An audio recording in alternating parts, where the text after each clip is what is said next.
Ladies and gentlemen, welcome to Comics Evolve, where we discuss all things around comics media culture with your hosts, Andy, Jarian, and Alex. Welcome to Comics Evolve with myself, Jarian Gibson. And I'm Alex Stroud. And I am not sure if Andy's going to still join us today or not. He was a little bit under the weather. So if he does pop in, we will go ahead and add him to the stream. But how are you doing today, Alex? Pretty good. I've actually been excited about today because I went and saw that Wolfman movie last night. And I want to say I was stoked. I have not walked out of a movie. That's me. Hold on. Sorry. No, you're good. I'm getting the link. Yeah, you're good. I have not walked out of a movie in a long time and been as happy as I was after I walked out last night and saw that movie. And yes, it was phenomenal. It's a great movie. If you haven't watched it, you definitely should go and watch. So I'll have to check it out, though. I've heard good things about it. I need to check it out. I watched Alien Romulus yesterday. Actually, it was pretty good. Okay. So I liked it. I enjoyed it. You know, the stupidity of people in some of those movies where, you know, the synthetics released it out. They had the old synthetic from like one of the original Alien movies on there, and then they had a new synthetic that actually killed it, I thought, in his role. But I'm just like, why don't you guys ever listen instead of trying to do what you want? This all could have been avoided. Yeah.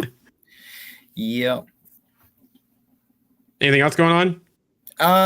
No, I actually finished watching What If today. So I know we're going to talk about that, but you know, I was kind of really disappointed at the beginning of that season, but I will say at the end of that season, I actually kind of enjoyed the ending. So, ended up being quite surprised. I know we'll get into that in a little bit, but yeah. I'm trying to think. I think I watched something else recently. I finished that Kite Man show a while back. I don't know if I've said that yet, but that was pretty good. I enjoyed that. And I'm trying to think if I've watched anything else like recently. I don't know. I can't think of anything at this time, but I'm sure I've watched something. So yeah, I'm trying to think if I watched any things. We haven't talked since before Christmas, I think, before the holidays. Like so that. It's been a little while. I started watching Dexter Original Sin. So is that the new show? Yeah, when he's younger and kind of showing it. I'm actually liking it because, you know, I think they did very well casting Dexter and Deborah for the show, those two. Okay. And you're seeing him kind of becoming a teenager and getting into him being a blood spatter analysis for the police force. But then you get more flashbacks to his childhood, and you seeing just how much a relationship that his dad or his foster dad and his real mom had, and it kind of explains things as well with his brother. And they go through it and show that, and it's why that Dexter ended up with the family that he did with, because of there was some tragedy in that family as well. So yeah, it's very interesting to see all the flashback and stuff, and some of the things they're doing, and you know, what he calls his dark passenger. So I'm looking forward to, I guess later this year they're gonna have Dexter Resurrection. So I'm kind of looking forward to that.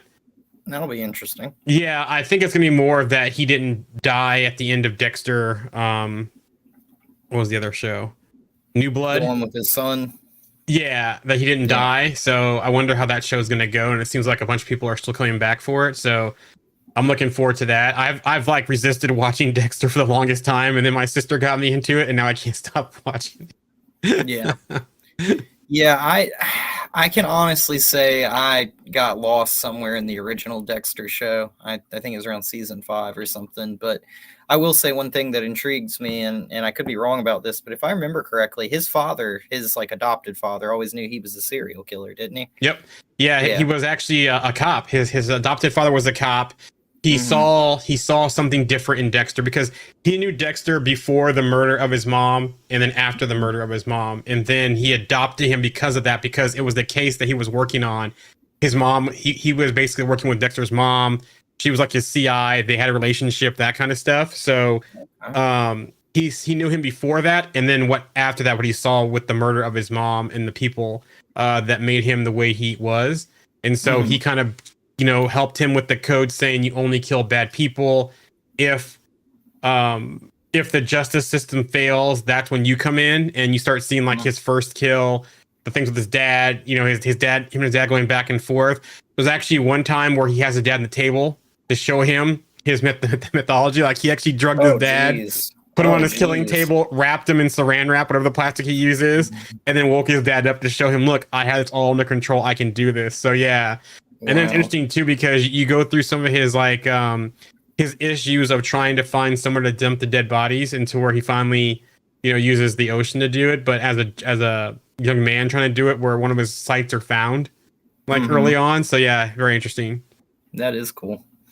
I've always found that show, like, it's very interesting, but I've always been so amazed that he's never caught, right? Like, I feel like one of the things that bothered me the most was him putting those little panels of people's blood that he kills. The slides. And, the slides. Like I feel like that's like leaving behind a trail. I feel like that's part of like his trophies, if you will. Like, but yeah, I don't know. I always felt like that's been a really interesting thing about that show to me. So.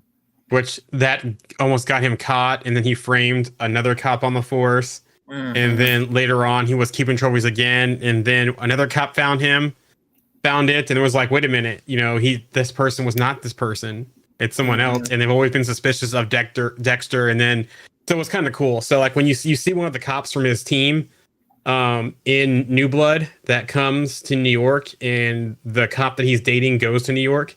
And then you see him later on going to where he is in upstate New York once they caught him and found that he's still alive, because he basically at the end of Dexter, the original series, he fakes his own death.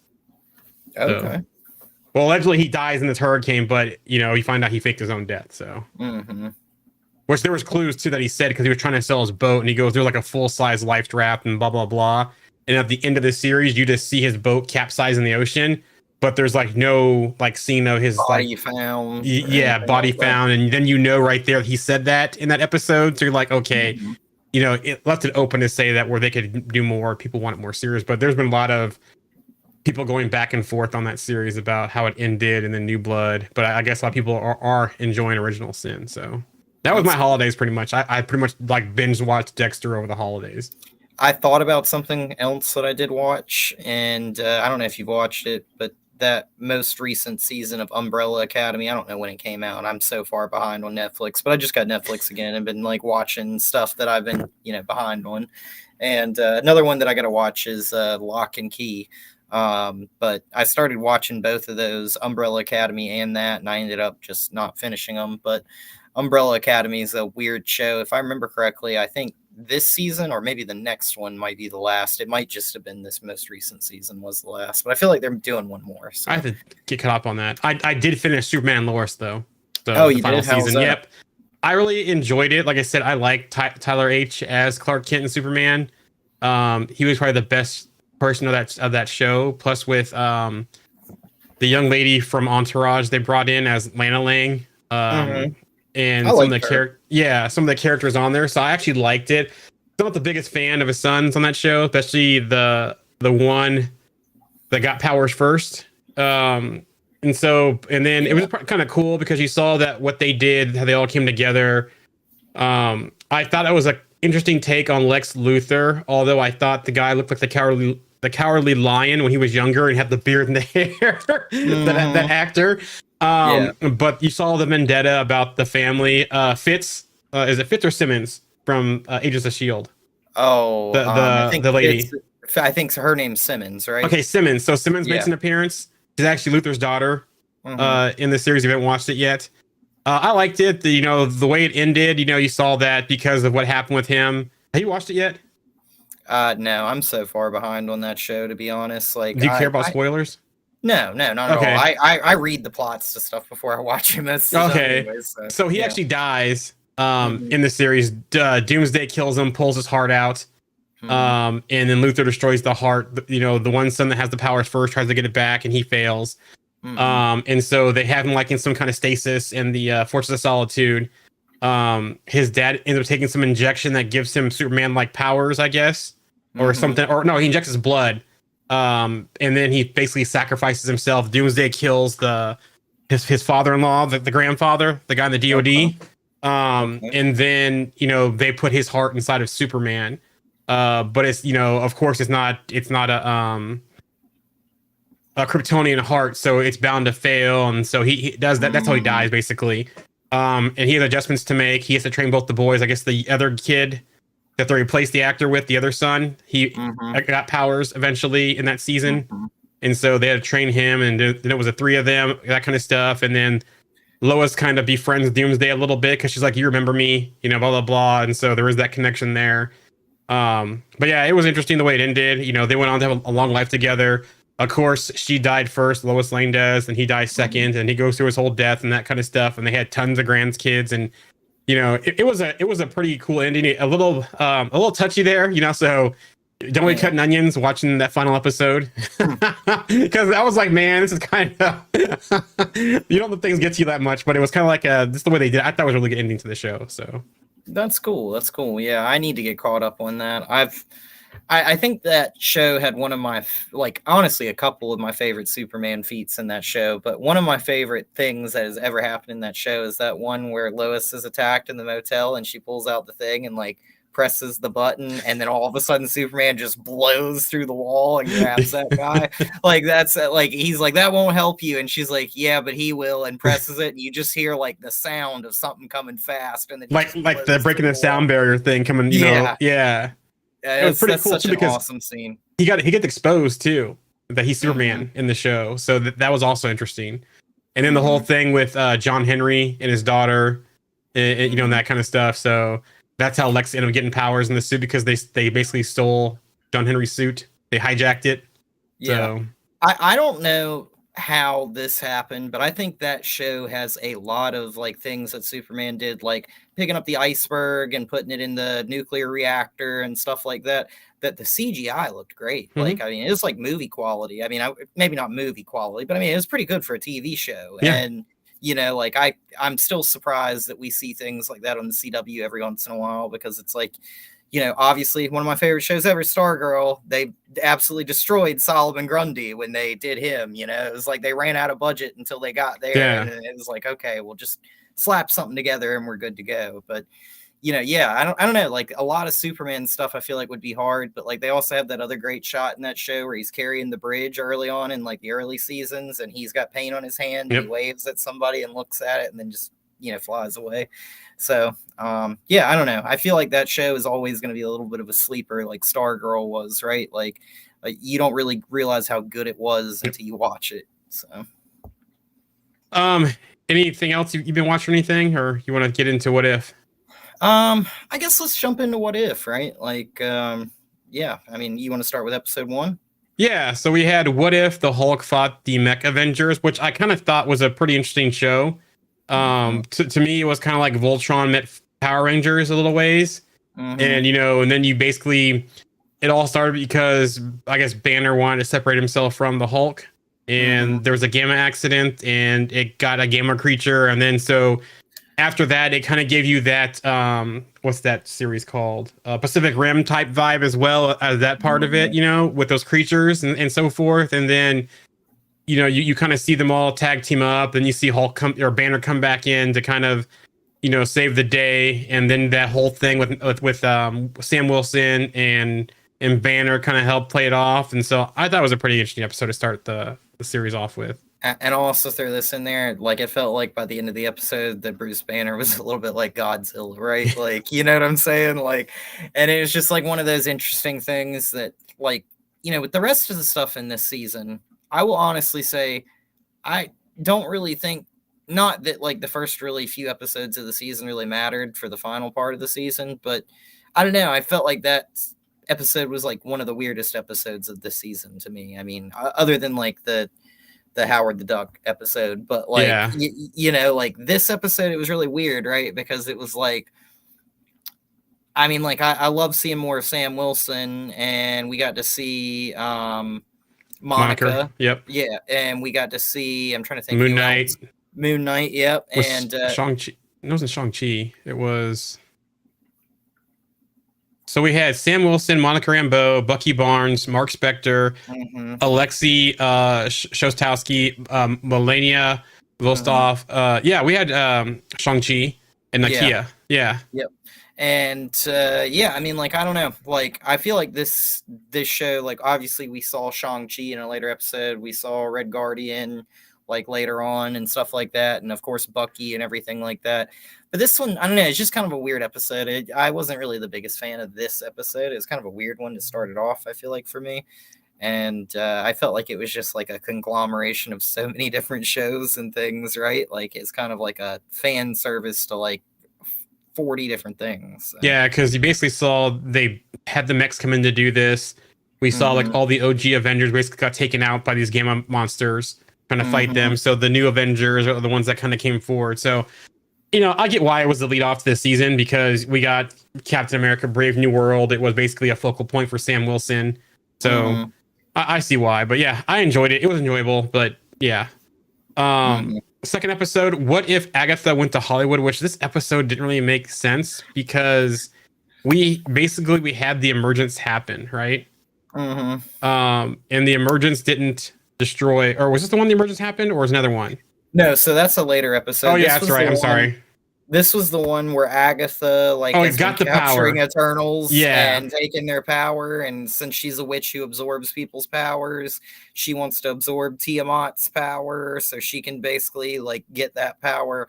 It was I'm not gonna lie, like I don't like singing and dancing and stuff in movies and TV shows and stuff like that. I've never been a big fan, and like I didn't really care for her and Kingo kind of doing that little like song and dance kind of routine and back and forth and everything. But kind of like, I don't know, second part of this episode, like I actually didn't hate it that much, right? Like I actually really ended up liking this episode because it showed that like Agatha, right, gets the power of a celestial, then fights Arishem, takes his power, and then basically just like realizes that she would rather be admired by people than just be some like super all powerful being, and goes right back to being a person at the end of the episode, walking on the red carpet for a premiere for something. So like, you know, it's kind of interesting, but I do wish that they would have shown us at least some more Eternals, right? Like Kingo was one of my least favorite Eternals. So like seeing him like the entire episode, and then her having all these abilities of other ones and being like, oh, they're just on ice over there. Like you can have them back at some point, and then we never really get to see them. It's kind of like, you know. But the whole Hollywood thing made sense with Kingo though, because since Kingo, you know, had the whole valet and the whole production company and that kind of stuff. So that kind of made sense. Another reason why I think this was earlier this season, again, Brave New World's coming out. We're going to see what happened with Tiamat. You know, looks like we're going to get adamantium, all that kind of stuff. All the trailer stuff you see is around Tiamat, you know, and who's going to be able to take credit or take ownership of it. So I think that's why it came early. It was an okay episode. You know, it felt like a filler episode to me. It felt weird to me, right, that we've had all these movies and TV shows that will not mention Tiamat or talk about the Celestial sticking out of the ground, and then they make 8 episodes in What If Season 3, and 2 of them revolve around Celestials. Like, it just felt weird to me, right? Like it seemed like they just didn't really like talk about this at all in the past, and then all of a sudden we got 2 episodes of a season that were focused on what if it happened, and then number 2, like, you know, what if somebody knew that it was happening, and that would have been like, I feel like a little bit more of an interesting aspect of this episode is if Agatha would have mentioned like how she knew about the Eternals and the Celestial and stuff. I mean, of course, she probably just got that knowledge from somebody else, but I would have liked to have known like how she took down the other Eternals and stuff like that. Show like a quick you know, 30 seconds of highlight reel. Yeah, you know, like her like dealing with Makari and, you know, taking care of this one, and Icarus would have still been alive, so that one would have been an interesting one for Agatha to deal with, you know, like Cersei, like all of them and all that kind of stuff. So because I think she said at one point that she had all the Eternals except for Kingo. Yep. And then she made fun of him because his power was like shooting the little bolts out of his fingers, essentially like a little blast, you know. So I don't know. I actually enjoyed this episode a lot more at the end of it than I did at the beginning. I was struggling in the very beginning. Yeah, but, same. you know, but And I agree. was- It does feel weird that we've only gotten a blip of Tiamat in Mhm. the MCU, and that was that newspaper article in She-Hulk. And you would think that with Wakanda Forever and Namor in the oceans, you know, something emerging out halfway and causing disturbance in the ocean will at least be mentioned, or you know, that kind of Mhm. stuff. But they kind of just gloss over it in Wakanda Forever. So yeah, yeah. So again, they're putting stuff in here. It looks like the setup what we're going to see in Brave New World to me again. which they had Wakanda Forever on TV the other night, and me and Lorena were watching it, and I was like explaining Namor and stuff to her, and I was sitting there thinking about that, and it's one of those things where it's like they had a prime opportunity for like Namor to be like, I blame the surface world for the celestial like coming out of the ground, and then make that part of his war. And it was very odd that they kind of just like Glossed over it. just didn't even think about it, because that would obviously like cause natural disasters all over the world when Mhm. that happened in other countries, but it would also disrupt everything at the bottom of the ocean in that section of the world, and probably in other sections of the world easily. So I don't know. Like you said, they did just kind of miss an opportunity there. I think that's one of those little missed opportunities that maybe they were planning on doing something with in the future, like Brave New World, and they just didn't want to really go to it. But Yeah. you're probably right. We probably got so many things with the Celestials due to that thing coming out in that next movie. So they just want to kind of just like remind you that it's still there, and kind of touch on it. So, Episode 3, what if the Red Guardians stopped the Winter Soldier, which this ended up turning into a Thelma and Louise type of adventure. I enjoyed this one. Yeah, I did too as well, because you kind of saw basically him stopping the killing of Stark.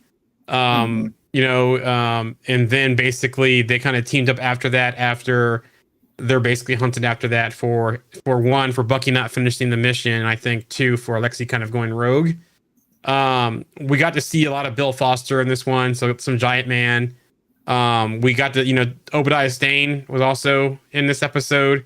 We got some things about Hydra, the Red Room. Dreykov was kind of the one, I think, pushing on Red Guardian, I think, was behind controlling him. And so then we get to see kind of Alexei kind of go back and be a school teacher. He's a gym teacher, I think, remember, at the end. Yeah, I think he's like playing dodgeball with the kids Yeah. or something like that. Yeah. And then he gets recruited, and then we see him in the Avengers lineup from the Battle of New York. Yeah, and I mean, like, I feel like they kind of made Red Guardian like a joke, kind of like in everything else. So we kind of got to see a little bit of a different side of him in this episode, right? Like, he talks about how he was a nobody, and then he got to become a somebody for his country, and that's what made him. And Winter Soldier's like, I'm a nobody, and he's like, basically like, no, like, you're not a nobody, like, everybody's a somebody kind of type of thing. Which, of course, we hear that later on with the Watcher and with other characters later on, that kind of ideal. And yeah, I mean, Bucky, of course, gets ordered to kill him, and that was a very interesting part. But it felt like Bucky wasn't entirely brainwashed in that universe as bad as he was in some of the others. But I did get a kick out of seeing him like with the Avengers all circled up, like in that scene from Avengers 2012, and him like push Cap kind of over and get right there. That was so funny. So we got Darth Goycorn joining us again today. Gonna be honest, Winter Soldier should have become Captain America. It would have made more sense. But would it though? Because for one, he's yes, Bucky was part of the Howling Commandos. He was Cap's best friend, but then he was brainwashed and taken over by Hydra, with so many different assassinations he's done, killing the Starks. It's kind of hard to walk that back and for people to kind of get past that. So I see why it's gone to Sam, especially with after the Winter Soldier, where Sam showed up, and then just Sam kind of being Cap's right-hand man since then, and him being military and having the same values and not having any kind of jaded past like Bucky has. So I see why that he got skipped over for Captain America. He probably didn't want it either. Yeah. I think obviously there's some precedence for Bucky to have been Captain America, right? But I feel like in this form of media, if you will, like making a former like Russian weapon into like Captain America would be kind of odd, right? But then they Yeah. kind of did that with Alexei in this episode, right? Like, and that's what they also did with Black Widow. So maybe not. I don't know.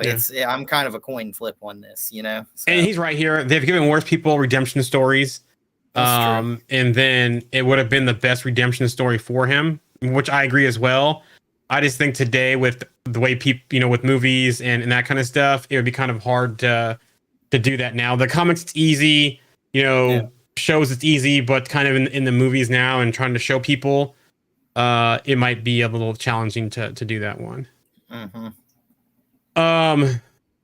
The next episode, which this one I actually stopped watching the episode or the series for a little bit after this because I was like, what is going on here? But what if Howard the Duck got hitched? And so basically it's Howard the Duck and Darcy, and they end up having a child. In the egg, everyone is after, including Yondu. We see Fury and Coulson. You know, the child was born on a convergence, I guess. We see Caecilius come back, and then Dormammu wants to be the host in the body, or the body needs to be a host for Dormammu. So all these things, and then we see like them go to Jotunheim, where Loki's trying to make some kind of resort at Jotunheim. And so we see Laufey, we see Thanos, the Black Order, we see Zeus. They're all trying to fight for the egg. And then this is basically the creation of a new character, Birdie, who is voiced by Natasha Lyonne, who's also going to be in some way Fantastic Four First Steps. Also, too, real quick, I forgot to mention last one, we had Ranger Morales as well, which I wonder if there's any relation to Miles Morales in some way, voiced by America Fiara in the last episode with Bucky and Alexei, who was partners with Bill Foster. So, but this episode, I kind of like turned it off in the middle of the episode. I'm like, what is going on here? And I kind of got bored. So I was like, okay, let me turn this off and I'll come back and watch the series. So what do you think about this?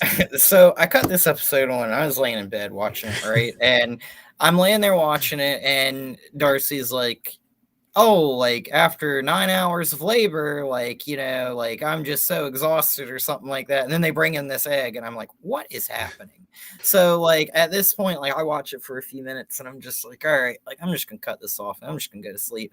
So I went back and I like rewatched it later on, and I don't know, like it was kind of like a funny episode, right? Like seeing like I got such a laugh out of the scene where the Black Order shows up on Jotunheim, and they're like, well, what are you here for? And they're like, well, we're here for a company retreat. What did you say about a magical egg or something like that? And then they call Thanos, and he's like, you brought me here for a magical egg? Like, you know, it's just so funny and random. And then like I didn't really like how the episode ended, and that little fight scene where it's just like shooting out beams and just like taking people out. Yeah. And the baby's born, and I don't get why like they kept on doing the Nick Fury out, where he would just yell that and then just disappear. Like it seemed like he was just being like incredibly disruptive at times and everything. But I don't know, like it was just like a whirlwind of an episode between like Caecilius and Dormammu, and then like Nick Fury and Shield, and then the ice giants, and you know all that kind of stuff. It just felt like, and the dark elves, and you know, like I did get another good laugh when the dark elves were running next to Caecilius, and he was talking about the dark dimension. He's like, "We're the dark elves. It's literally in the name." Like, and I was like, "Oh my gosh!" But yeah, I don't know. It just like. I felt like they obviously just had that episode so they could bring Birdie in like in another episode later on. But like, I don't know. Like, it's just a weird episode. I did get some laughs. And of course, I mentioned this before, but like before we talked today, but the couples cliff diving off of Vormir was a funny one. Right? Like, I did get a good laugh out of that. So I just like to believe in my heart that like, what's his name? Red Skull's on Vormir, right? Like just trying to lure somebody, like just somehow getting those made. So maybe somebody will come to Vormir so he could be like freed of the Soul Stone, you know? So it would be funny. But yeah, I don't know. It's just a very odd episode. And they did have one more funny line that I'll mention, and it's when Loki was told that his failure was going to get him kicked out of the trust fund or whatever. So I got a good kick out of that too. But yeah, it was a very odd episode in the beginning. It got better, I guess, towards the end. But yeah, I felt like that was kind of a theme with a lot of these episodes, was they were kind of rough in the beginning, and then they got better as the episode went on. But So Darth Gorycorn says via the chat, honestly, if Marvel wanted to make a movie or show gold, they could just make a House of X show showing how Magneto was not entirely in the wrong in his thought process in people's eyes and deepening the character. That'd be a pretty good show. A series, a movie, whatever. I'd like to see that as well. So good good idea there. Good thinking there. I'm gonna show my age here about this episode. I get it. You know, everyone is aware of Darcy and that kind of stuff, but I think you kind of missed a nostalgia here with Howard the Duck, the movie that happened back in the late 80s, early 90s, I think it was, where he kind of had that. You could tell between him and Beverly. You know, Leah Thompson played Beverly. They kind of had that, you know, connection there. Yeah, this has been a fun time for that kind of stuff to kind of bring back Beverly instead of Darcy in this role. And have Leah Thompson voice her, because I know Leah Thompson was trying to get another movie made for a long time. This would have been a good kind of shout out to that. But I get why with Darcy, because of, I guess she's a kind of a fan favorite and been there with a lot of stuff now. So, and of course, it seemed like they related this all the way back to, I think it was season 1 where Thor came to Earth to party. It seemed like this kind of all, so it was like kind of connected to that universe, I guess, or maybe a universe that was similar. So, you know, I thought that was interesting. I think they did that a couple of times this season, but yeah, I do agree with you. Like, I think they just chose Darcy because, like, it was just one of those, like, she was in WandaVision. She's a pretty popular character, right? Like, you know, like not being like a superhero really herself, or being like a hero or villain with any sort of abilities. So, yeah, it was interesting seeing the end of this episode. And I was very shocked that they kept on singing the Kiss song throughout the episode too. I'll throw that out there, but yeah. All right, episode 5. What if the Emergence destroyed the Earth? This was the one I was kind of confused on, because if the Emergence destroyed the Earth, how is anyone left, and how is the Earth left? How are there cities with people? That's literally like, I was like, wouldn't there just be like chunks of Earth like floating away and everything? Like, how is the Earth still like kind of there and people are still living and everything? It's very odd, and I agreed with you. Like, I was just literally like, when I watched this episode and they're like, and then the Earth was destroyed, I was like, well, episode's over. Like, you know, like, sucks, I guess, but you know, whatever. But no, like, it was a weird kind of episode, right? And I did not expect the weird, deep kind of like jump back to Mephisto kind of taking over Stark Industries, and then like people not knowing what's real and what's not with him. Mysterio. Yeah, that's what I said, Mysterio, right? I said Mephisto. No, I meant to say Mysterio. I said Mephisto. I was saying, was that miss something? No. So like, you have Mysterio that's kind of like this weird kind of like character that's in charge of Vision in this show, and he's using the Vision like a watchdog. And basically, like, you know, there's all these people that are living in cities and everything. So at the end of this episode, when Riri basically has like the nanites and the Vision's body and everything like that, and she earlier on, of course, defeats the Vision, but later on, she's like talking about how she's going to give the people hope. At that point in the episode, I was under the impression that most everybody was dead. So like, I was like, what do you mean give the people hope? Like, where is it? Then all of a sudden it shows all these cities of people like looking out, like knocking over statues of Mysterio. And I was like, what? Like, you know, like, this makes no sense. I mean, I guess it's a cartoon, it's comic books, and this should make sense, but I'm just like, this is a little further than what you should kind of do in the comics, because again, if we were told in the Eternals that if an emergence happens, everyone's dead. Yeah. So, and I guess it's what if and how they do that. I do like how they did highlight Riri Williams, you know, especially with her show coming out later this year in the fall. So I do like that. The Watcher intervening here. So then we see some things going on with the Watcher and the other Watchers, because he's basically breaking his oath. And so we see those things, and I thought it was pretty cool that Mysterio basically took the Iron Legion and made them like the Iron Federation.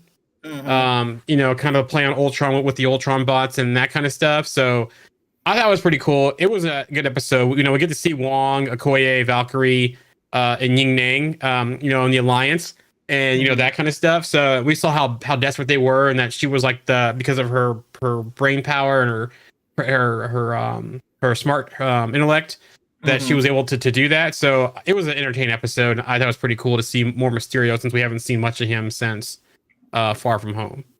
Yeah. I will say this.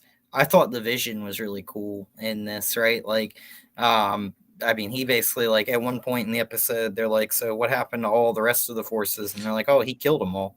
Like, oh, shoot, okay. But I mean, they're like, out there floating around in like a ship that's like floating and kind of like, it's kind of similar to kind of how like, it got me to thinking, like, obviously we know like Titan and the MCU was destabilized by not having enough resources and everything.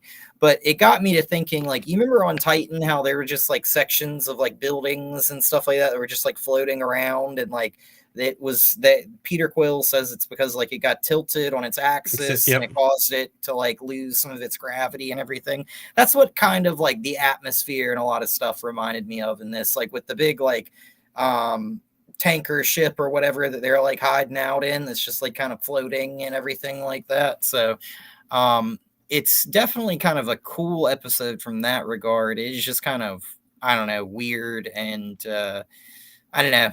This one was kind of one of those that I liked Riri in it, and I like seeing the Vision, but I was kind of caught off guard by Mysterio. But I don't know. Like, I don't really think it was like a crazy good episode, like you said, just because of the simple fact of I expected everybody to die when they did. Yeah. But it was a fun episode to watch, so I enjoyed it. Episode 6, What If 1872. This is the one where we got the Hood, who's also going to be in Ironheart later this year. And basically we see a team up of Kate Bishop and Shang-Chi, and we also get Sonny Birch back from the Ant-Man and the Wasp, right? Yeah, Ant-Man and the Wasp movie. So it was a fun show. Come to find out that his sister Xialing killed the Hood and became the Hood, and then the fight ensuing there, and then Sonny Birch had that pretty cool hypnotic power that he was doing to kind of control people. I thought that was pretty cool that he was doing the Kate Bishop and that whole thing. And then, and he says he picked it up in Russia, and it made me think of it's like the Russian brainwashing with Bucky, right? So, yeah. So it was a pretty cool episode. Again, the Watcher comes in again. And helps so the little boy. Yep, helps the little boy. And then so we're seeing more building up to the finale of the series about the Watchers and that kind of stuff. But this was a fun episode. It was kind of cool to see, in the West and that kind of stuff and that piece of it. And I enjoyed this episode. So I thought this is what kind of bothered me about this episode. And this is what kind of bothers me about these is whenever you start doing stuff that takes place like 150 years ago and characters that appear in modern day are in there, that's where it's kind of like, eh.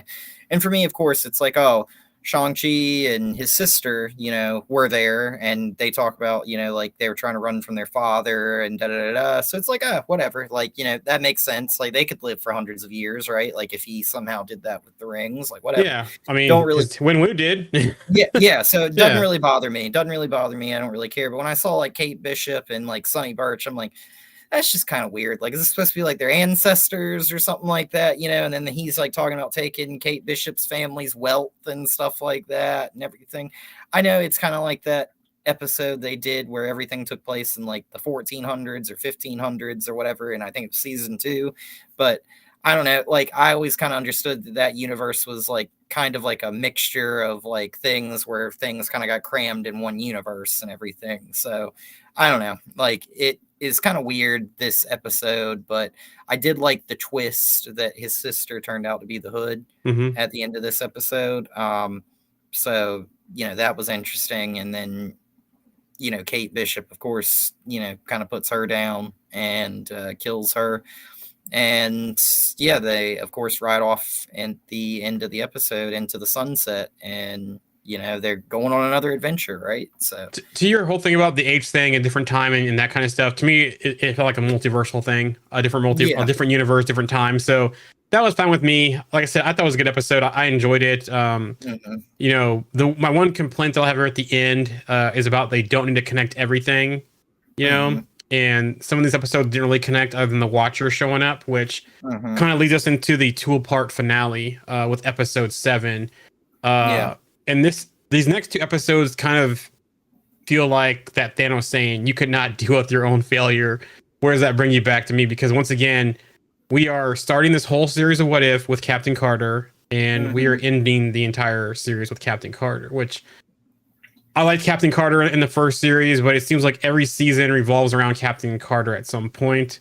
I agree. It's Um, almost like her show at this point, right? yeah, Like, so she's always responsible for like saving the day at the end. So and it's like, what if should be one of those things where they're just like the Twilight Zone. Like, honestly, if you do any more what if they reboot this in the future or do any more episodes, bring in someone like Jordan Peele and let him handle like the Twilight Zone. Each Mhm. episode's its own entity. We get to see characters in ways or characters that we haven't seen on the screen yet. Use them in the episode and then go on to the next. Like Twilight Zone, Freak Show, kind of that type of thing. Stop doing this to where we have to connect everything. And this is where I'm going into this because basically we come into another dimension. The cool thing with this episode was Storm yielding Mjolnir, basically the goddess of thunder. That was the best thing about this episode. They basically use the TVA. We get more Infinity Ultron again, which is like, come on, we've already done this. Yeah. But the Watchers take in, they get Birdie, it's Kahori, it's Storm, it's Peggy Carter, are kind of the team here. And it kind of sets up our finale between the Watchers and this new team. What do they call this team? I thought I had my notes. What do they call this team? I don't remember. They're doing but they're stopping multiversal incursions, basically, is what they're doing. Yeah, so I will say this. I thought it was weird how, like, in episode 5, they were just basically like the Watchers were like, oh, we need to keep an eye on him from like intervening and stuff. And then episode 6, it was like, oh, okay, yeah, we need to deal with him, right? Like, and then it was like, okay, and then episode 7 is kind of like it taking off, like that whole thing, right? So, like, obviously we see them kind of like set up that they're gonna go and get Ultron, and they don't know how that's gonna go. And I felt like this was one of those things where it was like the show kind of like ending the way it began with like the ending of the first season kind of influencing the final season. And I actually kind of liked it, right? Because like you've got this Ultron version, we'll say he's a variant, of course, but he's this variant, right? That's from like a universe where he won, he destroyed everything, he wiped out all life, and he's just been hanging out and like he's just like been like kind of like sitting there like contemplating what he's done and all that kind of stuff, and he's realized that there was like a flaw in his programming, and that if there is no life, then there is no conflict, and then there's nothing for him to really be involved to try and stop. And he seems almost like a matured version of Ultron, right? Like it's hard to say that for like an AI, but like that's basically what he is. So like I was so shocked when he was just basically like, yeah, I'll help you, like, like no problem and everything like that. And I was so shocked that they just had the Watchers just like, in the next episode kind of dispatch him so quickly, because obviously he was kind of like a tool to kind of get forward to get somewhere else. But I liked that they brought that back. I was kind of like you in the beginning. I was like, oh no, not this again. Like we're going to go right back. But I like seeing kind of like a matured version of Ultron that's realized like the wrongs in his doing. And he even had that great line where he was like, I can't really get redemption for all the things that I've done. So he's basically like, I'll just help you with this, and this will be sort of like a redemption, right? Like, so I thought that was pretty cool. But yeah, when that episode kind of ends and goes into the next episode where they know Peggy goes to find him, and then she's fifth dimension. Yep. Yeah, and she's taken. And then we eventually see that she's being held like the other Watcher, Uatu, is, and they plan on punishing them. I was kind of like, at that point in episode 8, I was kind of like, here we are again, like back to Peggy. It always ends with Peggy in these multiverse scuffles, right? Like, and I agree with you. I don't think that they should have really gone to her at the end of the first, the second, and the third. They shouldn't have connected it. Any of the season, any episodes, we should have had one-off episodes, self-contained, another story. Yeah. And the reason I'm going to say that too, because when I get the news, another bone I'm going to pick about the story and the showrunner, because they weren't aware they could use what characters they could and couldn't use, and so that left, I think, some of the creativity out as well. But it's like, you come on, you guys got to talk and know this stuff, though. So yeah, I think like Peggy Carter kind of became like their replacement Cap, right? That was like, hey, just get, instead of having like a Steve Rogers or a Sam Wilson or whatever, they took Peggy and used her as the one that kind of pulls everybody together for each season, and is just like Steve, where she's very similar to him in that, like, I will not give up the fight, and that's why they kind of kept her going. So I don't know. But before I go to the last episode, I did like what you said about Ultron. I did like we're getting more backstory and insight into the Watchers and that kind of stuff and so forth. So that made it cool, and that kind of got us into episode 8, which is the final season or episode of the season and the series. What if? And basically, we get more flashbacks of how Uatu became a Watcher, how he was recruited by the Eminence, that kind of stuff. They bring up Doctor Strange Supreme as one of the reasons why they're prosecuting him. He basically pleads, that kind of stuff. They bring up Riri Williams. They bring up the other kid, the June Fan kid from the 1872 episode. Captain Carter was a big sticking point of the reason why they're after him, and so we end up having this showdown. And basically, it's the 4: so Storm, Captain Carter, Birdie, and Kahori, and he basically makes them take the Watcher's oath to become Watchers. This is going crazy train off the rails here. Yeah. They become Watchers. They get into a big old thing, fight and that kind of stuff. And then at the end, they basically, I guess they win. And then at the, they mourn Carter's death. The Watcher invites them to join him watching over the universe. And that's kind of the end of the series, which I'm just like, really? I think the weird thing to me, right, was like when they mentioned Madison. And they're like, some girl named Madison. I was like, are we still doing this? Really? Like, and I was like, I hate when they just like, they do that because it was like an internet trend for a while. So they just want to like hit that nail one time so they can like make that joke and hope that it's talked about a lot. But like, I don't know. Like, I thought that was just kind of pointless and everything. And when they started talking about towards the end of this episode, when the Watchers, when they're all made Watchers and it's the 5 of them versus the 3 Watchers, and they're going through and the Watchers are like, oh, well, there is one trick that we haven't taught you or you don't know about. And it's basically like where they're going to remove all versions of them across the multiverse. Yep. Yeah, I thought that was pretty cool, right? And then like I was just like sitting there watching that episode and I was like, well, they're screwed now. But I was like, they can't die, right? Because like we have to have other versions. And it was like, basically like you versions of you or people that you're connected with will be removed or stuff, right? And I was like, well, you can't have them like removed from the multiverse, so they have to win. And then of course Peggy's like, no, I won't give up. Like, honestly, in this show I realized Peggy would be an amazing Green Lantern, right? Because she's got like the biggest power of will, I think, of anybody in the MCU. And then she ends up like, obviously that's DC, but anyways, but it's just one of those things where it made me like laugh thinking about that. But like when she just kind of like powers up and just busts right through and then disappears, and the Watcher is like at the end of the episode like, oh, well, now I feel like there's somebody out there watching over me. It's like, it's so weird, I don't know. It just goes right back to everything. And of course, right back to Supreme Strange and the universe he created. And now he's the supreme power there, and the Watchers don't have power there, which in my opinion doesn't make any sense, but whatever. Like, they have powers everywhere except for in his universe. But I get it. He's in the atoms of everything, but still. It feels like they dialed some of this season in, especially towards the ending of the season. Like, they kind of ran out of ideas. But then we get the closing credits. And the closing credits, we see all these variants, which they did not use in the series, but they sat there and kind of threw it in our face in the closing credits, especially like Cosmic Ghost Rider, for example. There was a ton of things they could have done. And it's like, what are you doing here? It's like you basically felt like you dialed part of the season in. What if it's supposed to be a medium to tell these stories and these situations? They don't need to be, I can't talk. They don't need to be connected. And you have all these characters. Like, we barely saw Moon Knight in this series at all. We barely saw any X-Men. It's like we didn't get a lot of these phase 4 and 5 characters until this season, and it's already over.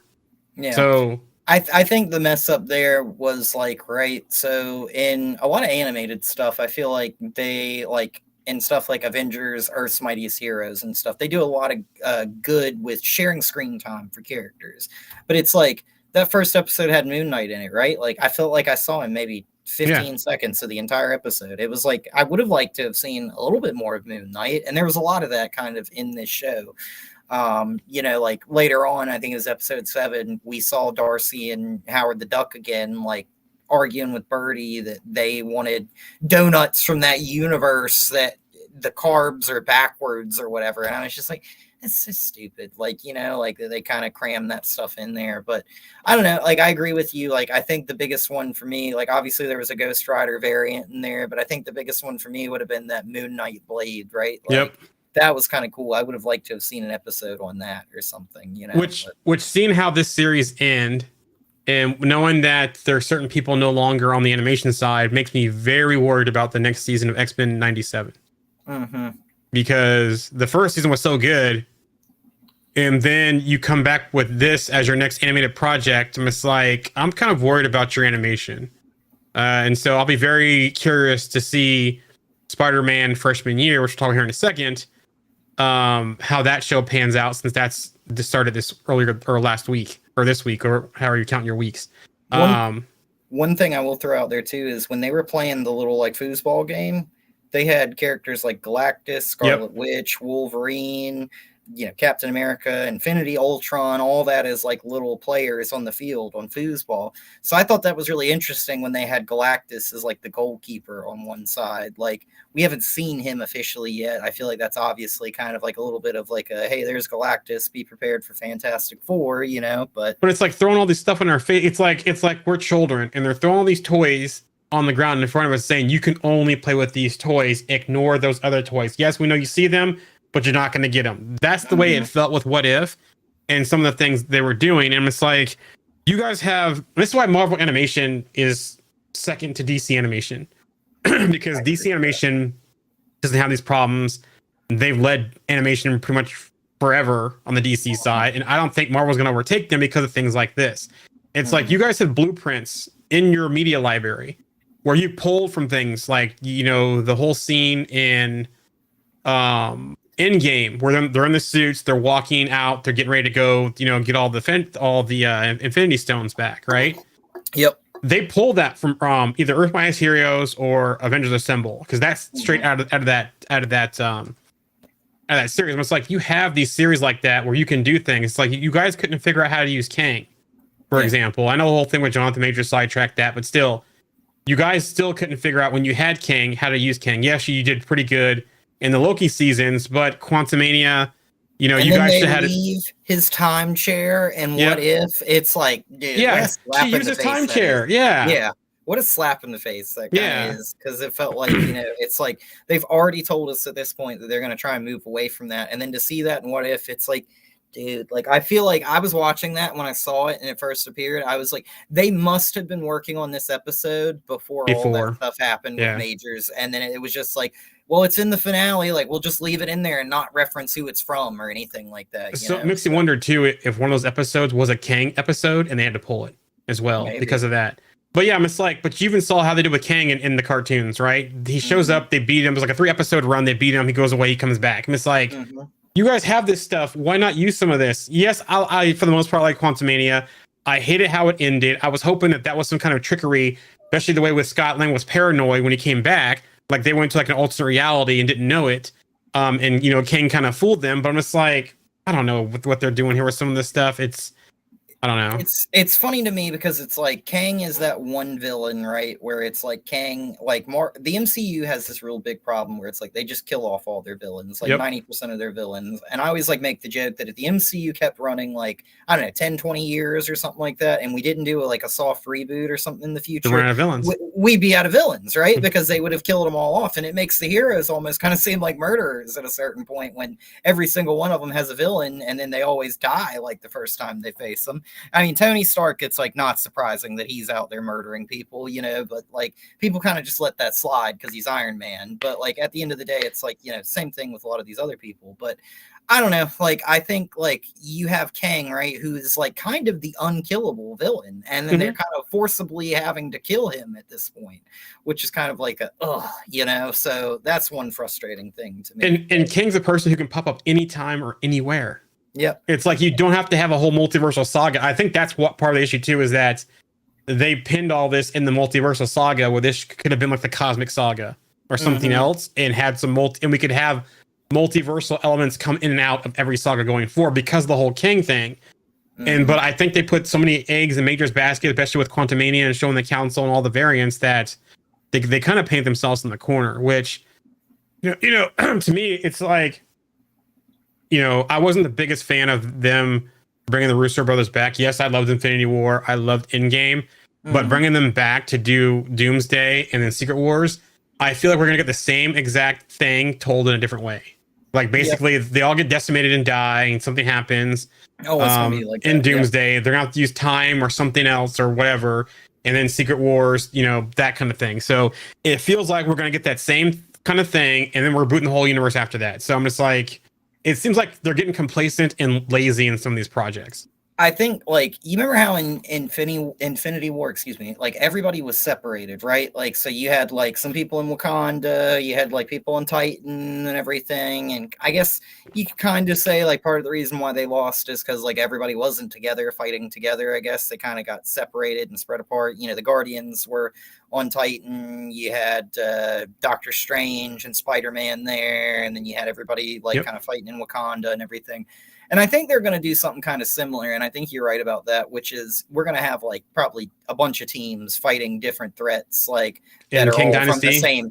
And it's going to be like the Thunderbolts are like one team. You're going to have like the Avengers as one team. You're going to have like some street level villains as one team, like fighting something. And then like 3 Spideys and Venom. Yeah. So you got like all these different versions. And then they might even, what they could do is they could show us like different universes that are fighting like their heroes. So like obviously we saw Wanda massacre the 838 universe, but like you could have like a universe where like those heroes are fighting and they just like go through and they show us all that, and then they're all just going to die, and then we're just going to end up with random people that didn't die that were plucked and thrown into Battle World. And that's gonna like you said, when we get to that soft reboot, I think we're just getting to that point where it's like, oh, it's gonna be like, oh, everybody saves the day, yay.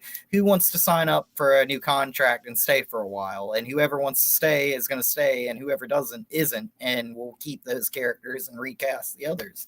And so, I feel like too, like in Secret Wars, they're gonna use multiverse or time travel to people that get killed in the first one. They're gonna use some kind of multiverse or time travel, either variants to take their place in Secret Wars, or multiverse and time travel to bring them back so they have them again. And it feels like with some of this stuff that they're building like the evil side of things, like, especially with Chris Evans, going back and forth, whether he's coming back or not, which we'll talk about that in the news.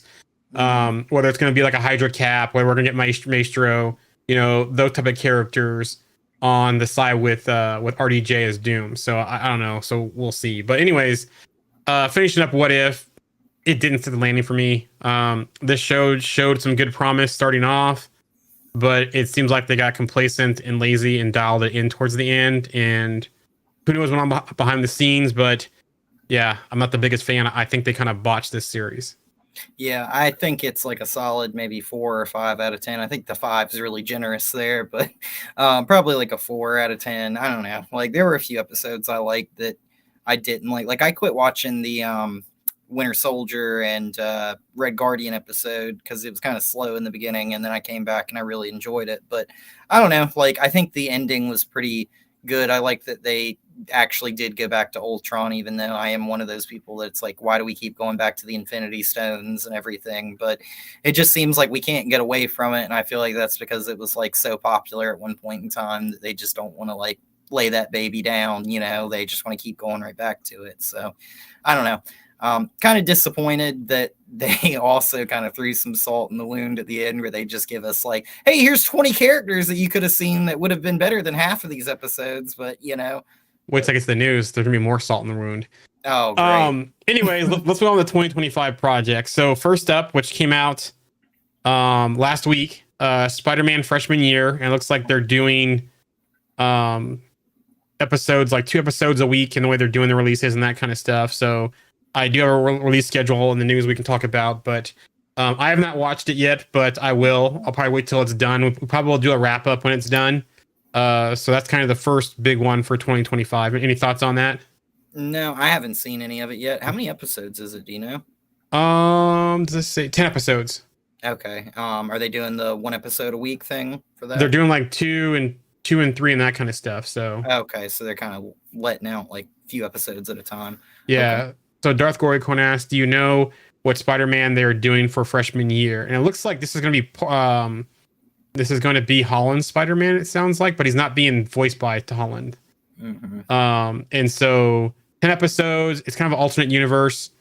He's mentored by Norman Osborn. We're gonna have Daredevil and Kingpin in this series though too as well. And that kind of stuff. So we'll see. This seems like it's kind of like an alternate universe Spider-Man type series where it's not connected to the MCU Spider-Man at all, as far as we know. And both of those are voiced by Charlie Cox and Vinny D, aren't they? Mm-hmm. Yep, they are. Jimmy Cloud from the chat says she loves the new Spider-Man series. It's a lot of fun. Good to hear, because I'm probably going to sit down and watch this with my son. I just haven't done it yet. Yeah.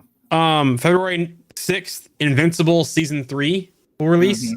So that's coming back. Looking forward to that. I still haven't watched that show. I need to get caught up on it. I still need to finish season 2. I just got something else came out when that was out, and I just started watching that, and then I forgot season 2 existed and just never finished it. I think I made it 2 or 3 episodes in and just quit watching. So see, for me, Invincible's like The Boys, where I have to watch it in the late evening or early morning, or my son's not around, because he'll want to watch it too, and it's this is not for you.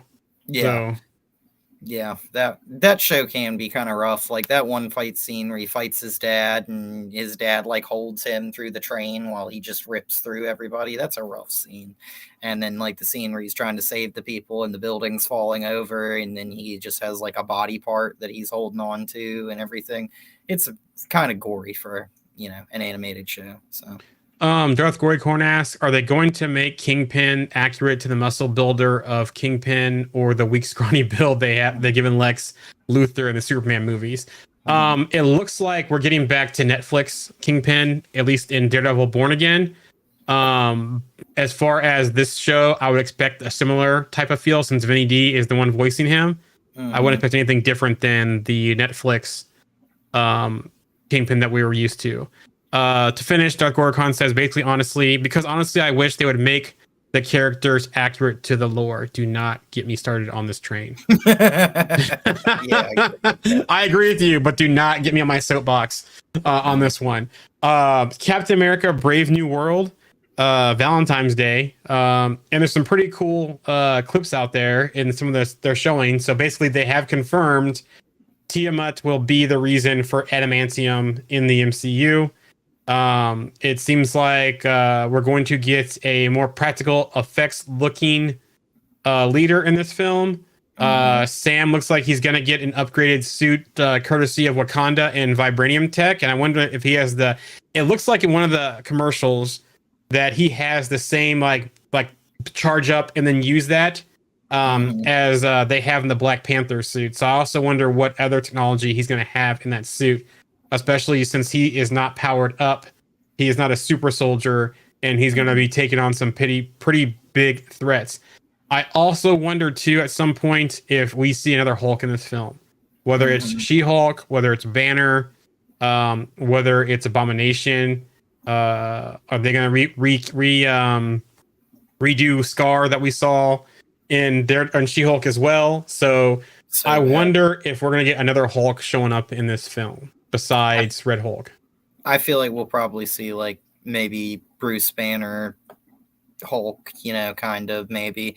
I don't want to say Bruce Banner because he might be in his Hulk form, but we did briefly see him wearing that device that would make him human again in the She-Hulk show. So I don't know.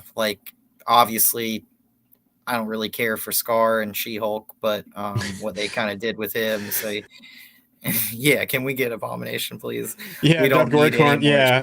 Honestly, he's on the same thing. Yeah, he doesn't want more She-Hulk. He wants Abomination. It kind of be pretty cool to see Abomination go up against Red Hulk, especially since Blonsky and what's his name? Red Hulk, human form. Oh, Harrison Ford. Oh, you're talking about Ross. Yeah, Ross. Since we know that Blonsky and Ross have history and that kind of stuff, and so from the first Incredible Hulk movie, so it'd be kind of cool to see Blonsky come in as the Abomination and him and Ross going toe to toe with each other. Well, that'd be pretty cool. This is honestly set up though, right? In my opinion, where it's we know that Ross basically jacked up Blonsky to be the Abomination, like inject him with super soldier serum and then gave him the gamma thing to kind of like be one that could fight with the Hulk, right? So like originally, like he gave him those shots and then they hit him with the gamma and turned him into Abomination. But in She-Hulk, we know he's in captivity now. We know that he like did he not get arrested again and taken back to be like held again? So like that's gonna happen. It'd be very easy for them to be like, oh, we studied him and we used what we know from him to make the Red Hulk or something like that. Yeah, you know? you gotta think there's gonna be ties between that and then also between the Incredible Hulk when the leader, Mr. Blue or Mr. Green, or they called him in that movie, Samuel Stearns. Yeah. When he was doing the experiments on Hulk's blood, on Banner's blood, and then the whole thing he did with injecting Blonsky, and then we saw him with the forehead kind of get bigger, and then when he got it in his cut. So I think between Blonsky being in jail and then what Stearns has been doing since then is how we're going to get to Red Hulk here. So yeah. Looking forward to that one though. So I think it's gonna be pretty good. People, I don't understand the problem with people. They're already the whole culture today with about people getting positions and that kind of stuff. I'm not gonna say it. I'm not gonna go into it, but they're already trying to bomb the movie because they don't think that Mackie should be Captain America. They also didn't like what he said recently in his comments, and then he had to clarify those. There was honestly, for example, if you don't read comic books, watch Captain America Civil War. Because what Mackie said, there was no issue at all with what Mackie said, because that aligns perfectly with Captain America, the mantle of Captain America. Captain America, has said similar things in the comics. If you read the comics, I think I posted to the group and to the page some examples of that. And so I don't understand the whole outrage and people trying to already bomb the movie, because of that, when he's basically speaking as Captain America. I'll tell you what was nice. When I went to go see the Wolfman movie, they had a trailer for the new Captain America movie in the beginning of that, of course. And they showed that scene, of course, where the car gets thrown at Sam and he jumps up and flips and cuts it in half with his wings and everything. And the Red Hulk screams during that. And hearing that in the theater again, just that roar and everything, I was just like, man, like I'm ready to see another Hulk in the movie theater. So I am looking forward to that about this movie, like a lot, seeing Harrison Ford be the Red Hulk. So Darth Gory Corn says he doesn't have the Captain America engine energy and personality, which we've only really seen him as the sidekick role, and we saw him in Falcon and the Winter Soldier as well, where he kind of grew into it. So I would say let's wait and see this movie before we kind of judge this to see, especially now that he's kind of 100% on his own in this movie. It seems like there is a funny clip that they're showing here recently that I saw today where he says, I wish he's bleeding a little bit. He's fighting. I guess it's probably one of the scenes where he's fighting Red Hulk, where he's like, man, I wish I would have taken that serum. So it doesn't look like he's going to get the serum at all in this film, unless something happens to him and they have to do it to save his life. So what I will say that I think is one negative before I go in to see this movie, which nobody I think is really talking about, is the fact that I think Joaquin Torres, like the new Falcon, like the next Falcon, if you will. I feel like, obviously we just saw him in Falcon and the Winter Soldier, right? And I kind of feel like they kind of crammed him in this movie and we didn't really get much of him, right? Like I've seen, I think, a commercial for this movie with him in it that felt like it was more screen time than I actually saw him in Falcon and the Winter Soldier.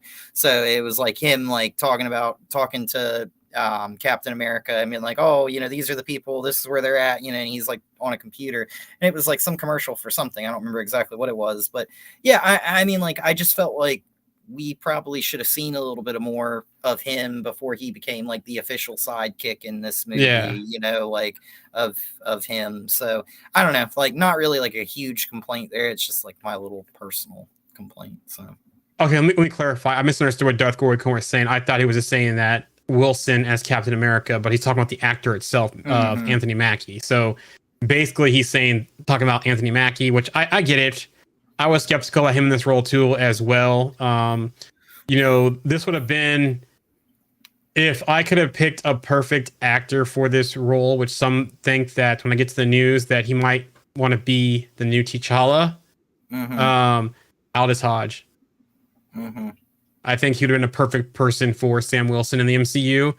I'm not going to bag on Mackie yet because I want to see this film and how he does, in his own feature film.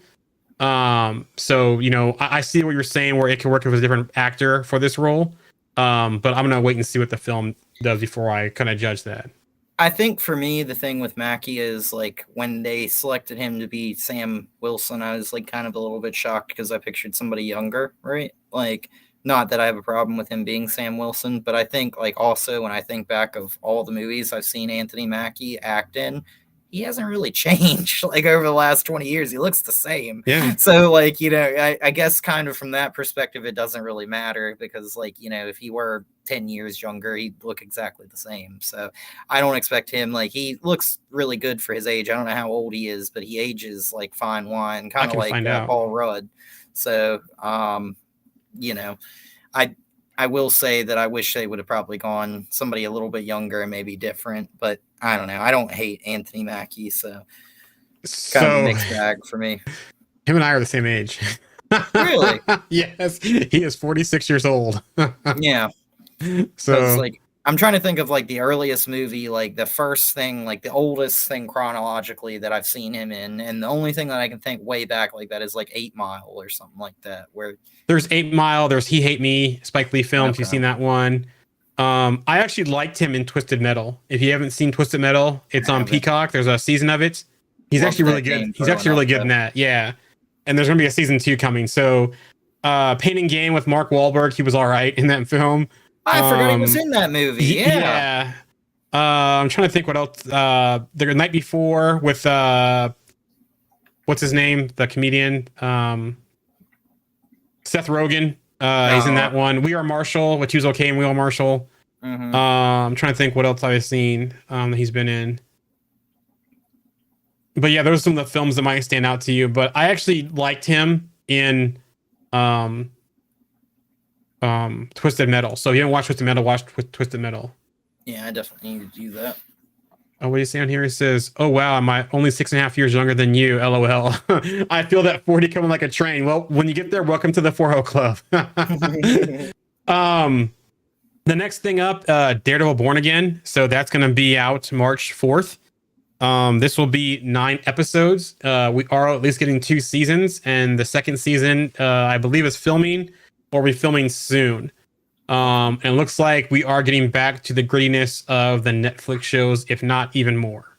So I saw him talking about Charlie Cox that when they were making that Daredevil show that he saw like a fight sequence they had put together from something that he had filmed, and it was a lot darker than what he had done, and he was kind of surprised that they like, even he said that he was worried that Disney might like try and like make this a little bit kind of like a brighter kind of different kind of thing. But yeah, I mean, I think at the end of the day it's like they know that show was like incredibly popular on Netflix, and the best thing for them to do is to stick what was popular, stick with that rather than try and like change it and make it different, like so.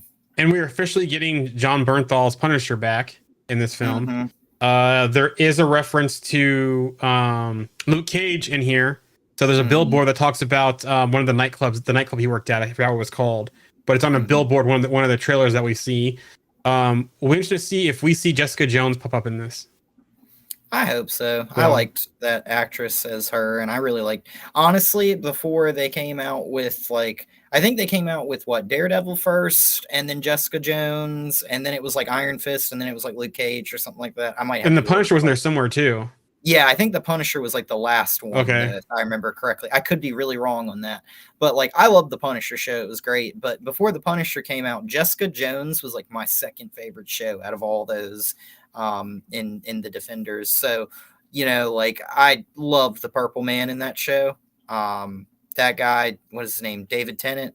I think is his name. He's a phenomenal actor. Like he did so amazing with that. So. Interesting question here. If you could cast Simon Pegg as any Marvel character, who would it be? I know there are a few he would play well. I liked him in the Star Trek films as Scotty. I'm thinking the right person, right? Sometimes I get people mixed Simon up. Pegg, isn't that the one that's in Shaun of the Dead. Yeah, so yeah, that's right. He plays Scotty in the new Star Trek film. So I liked him in that one. I'm trying to think who he could play in the MCU. I'm just trying to think whether it's a villain or a hero. This will be an interesting one. He could possibly Hydra Bob might be a good one if we ever get into that phase of That would be Deadpool. a good one for him. Yeah, I feel like it would have to be somebody kind of like not that he's like a bad actor, but he's getting older, and I just keep on thinking about how like he was originally like the one in mind to be Huey in The Boys, but you know, when that show came around, he was so old at that point that they made him Huey's father, right? Yep. So like I can't imagine what he's probably like 50 years old at least now, you know. So I would think, I don't know, that's a really hard one. Like, you know who also might get Hydra Bob and has good chemistry with Ryan Reynolds? who? Bateman. Oh yeah. What's his first name? I keep on wanting to say Patrick Bateman from. No, yeah. Yeah. But you know what I'm talking about, because they were like in the Change Up together, and they were in a couple other movies together, and they have good chemistry. I think he would be a good Hydra Bob too. Mm-hmm. That's hard. I don't know who He is 54 years old. All right, Darth Gorikon, tell us who you think he should be, because he is 54, but he could even be a good villain too, I think. Mm-hmm. I didn't really see him in a villainous role, but I think he would play a good villain for some reason. Mm-hmm. Yeah, I think he would make like a good minor villain. Like, I think he'd be like a funny like stilt man or something like that, like in the MCU, right? Jason like, Bateman, that's who it was. Wait, did we already get stilt man? Yeah, no, that was Frogman. Frogman. I'm thinking of Frogman. Yeah, okay. Yeah. But yeah, kind of like a ridiculous villain, kind of like that. He said, honestly, an elderly pyro. That's a good shout. Ooh, that's cool. Yeah. Yeah. I was kind of I used to want the kid that was cast as Johnny Storm, Joseph Quinn, I think is his name. He's from Stranger Things. I used to always want him as Pyro. So when he was when he was actually casted as Human Torch, I was like, oh, wow, that's not who I wanted, but similar-ish powers, I guess. So I'll take it, you know. One who is older and can't fight as well as Ryan. That's a good call about being an elderly pyro. He would also make, I wonder if he would be a good Sinister. I was thinking that, but I don't think he would be. He would, if he was younger, he would be a funny multiple man. Yeah. You know, like that would be a good role, I feel like, for him. Like, I kind of want to see him in a dark villain role though, so I'm trying to think of what villains that he would fill in good for. He could be, what's his name? Trask, not Trask, but he could not Trask, but the other guy. Stryker. Stryker. Well, he could be an older William Stryker in the MCU. So yeah, you could do something like that. One of the time gods. He could be a Watcher. Yeah, that would be funny. Him as a Watcher. Yeah. Next movie coming out is going to be Thunderbolts, and that is going to be May 2nd, 2025, which I don't know. I'm looking forward to it. I think the actor is going to be like the Dark Avenger or something like that. It looks like Val bought Avengers Tower from the previews. Interesting to see what role Bucky plays. I still think Geraldine Viswanathan, who is going to be Val's assistant, is going to end up being Songbird. Just from her name, she's tied to Val, her character's name, that kind of stuff. And people keep saying that we have not seen all of the characters yet in the Thunderbolts. Darth Gorycorn says, won't lie, I don't see a point in Thunderbolts. It's too niche of a comic book personally. Yeah, we'll see how it is. There were some pretty cool things in there, and I liked some of the stuff they did in the cartoons with them as well. So I'm looking forward to it. I'm interested. What I want to understand is what role are they going to play in the MCU? Because this seems more like a not that type of tone from the comic book. It seems like they're used and then kind of almost thrown aside. So it doesn't seem like we're going to have that same familiarity that we're going to have with like Norman Osborn and that kind of stuff that we have in the comics. It seems like they're grabbing like every type of like super soldier or some kind of like engineered like assassin that they can put together to test out on Bob Reynolds, the Century. So I think for me with the Thunderbolts, I love John Walker. Like I know he's like absolutely hated by a lot of people because he's supposed to be, but I think his name's Wyatt Russell. Who plays him, and he did a phenomenal job when he played him in The Falcon and the Winter Soldier. So to see him in this, I'm pretty excited about that. And also, I would love to see that kind of like how him and Bucky are going to probably still have some issues that they got to work out at some point, So that'll be a nice little thing. But yeah, I could care less about Red Guardian and stuff like that. I like the casting. I like him in the MCU, so I'm looking forward to seeing it. And he's probably going to be one of the ones that dies in this film. But I like David Harbour in this role. So yeah, I like him. He's a good actor. Like I actually I've only seen part of the movie, but I did like him as Hellboy. He's great in Stranger Things and stuff like that. So. Haven't watched that one yet. I got to get caught up on it. Oh man, they're getting ready to come out with the final season. Yeah. So the worst part about that show is they kind of had an issue. They took so long to film it that they started out with these kids when they were really, really young, and now they're like still trying to portray these kids that are like 20 years old as like still like 12 years old, 14 years old, So, but yeah, other than that, it's a great show. Jimmy says via the chat, I'm slightly more hyped for Thunderbolts than Captain America because of Val. LOL, that's fine. Darth Gorycorn says the Thunderbolts are almost like the Section 8 comic book line in relevance, to be honest. That would be more Squadron Supreme, in my opinion, I think. It could be a toss-up between Squadron Supreme and Thunderbolts in that one. Jamie asked, do we think Zemo will be in Thunderbolts? That's a good question. Like, I almost wonder if we do see Zemo, it'll almost be like that scene that we saw of Wolverine in Avengers First Class, where they approach him and he tells them what they can go do with themselves. Yeah. So, I don't think we'll see Zemo, but I mean, I think Zemo is one of those villain success stories in the MCU, right? Where it wasn't one that they killed off that they put in prison. And guess what? He broke out like most villains do. So like, I wouldn't complain if we saw Zemo, but I'm just afraid that we probably saw the last of him in the Falcon and the Winter Soldier, but. So I thought Ironheart was later in the year, but this is telling me it's June 24th. I thought this was in the fall for some reason.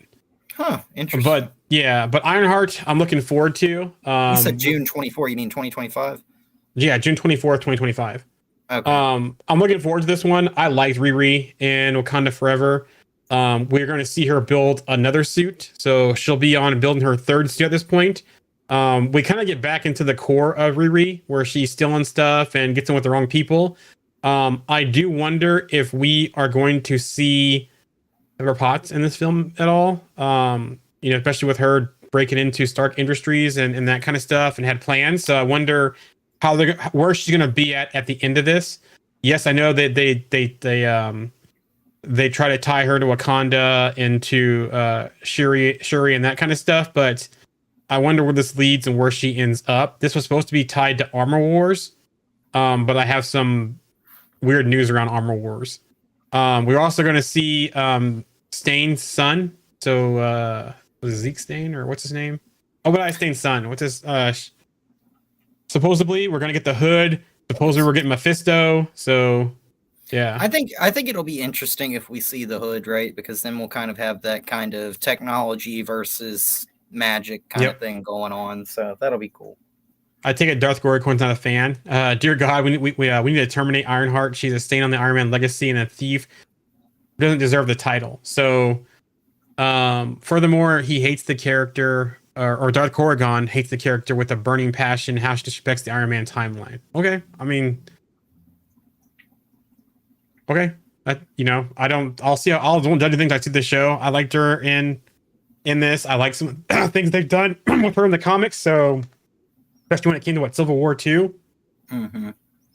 Yeah, I don't hate Ironheart. Yeah. I'm a big Iron Man fan, so I do get kind of like how they've kind of tried to make her kind of like an Iron Man replacement in the MCU. And I think in comics, and you could correct me if I'm wrong, but I felt like she was like more of her own character and not like she was kind of like a Tony Stark, but she wasn't, you know what I'm saying? Yeah. It's like she was like her own thing. And I think like they have kind of like set her up to kind of be like a replacement for Tony Stark because she's so smart in the MCU, right? But she just lacks the thing that Tony had, which was money and power. Yeah. So like, you know, but other than that, like, yeah, just let her break into the Stark Industries mainframe, and then it'd be some sort of protocol that Tony Stark had where it's like, oh, yep, like I was waiting for somebody to find this file one day and break in. Congratulations, here's the keys to the kingdom, kind of type of thing. That's where I think they're going to go with this. Yeah, it'd be kind of cool to see more ties back to MIT, where she was,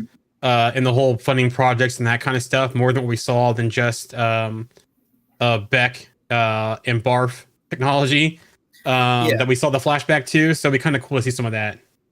Which, you know, the irony there is like Tony Stark, like often like the Barf technology, like he had somebody that worked for Beck that was against Tony Stark because of the fact that he basically stole that technology. And we saw, I think it was at the beginning of Civil War, was it, that he was showing that off? And he was like, you know, somebody basically was like, you know, I think it was a mother of somebody who died that kind of blamed Tony for that. Yep.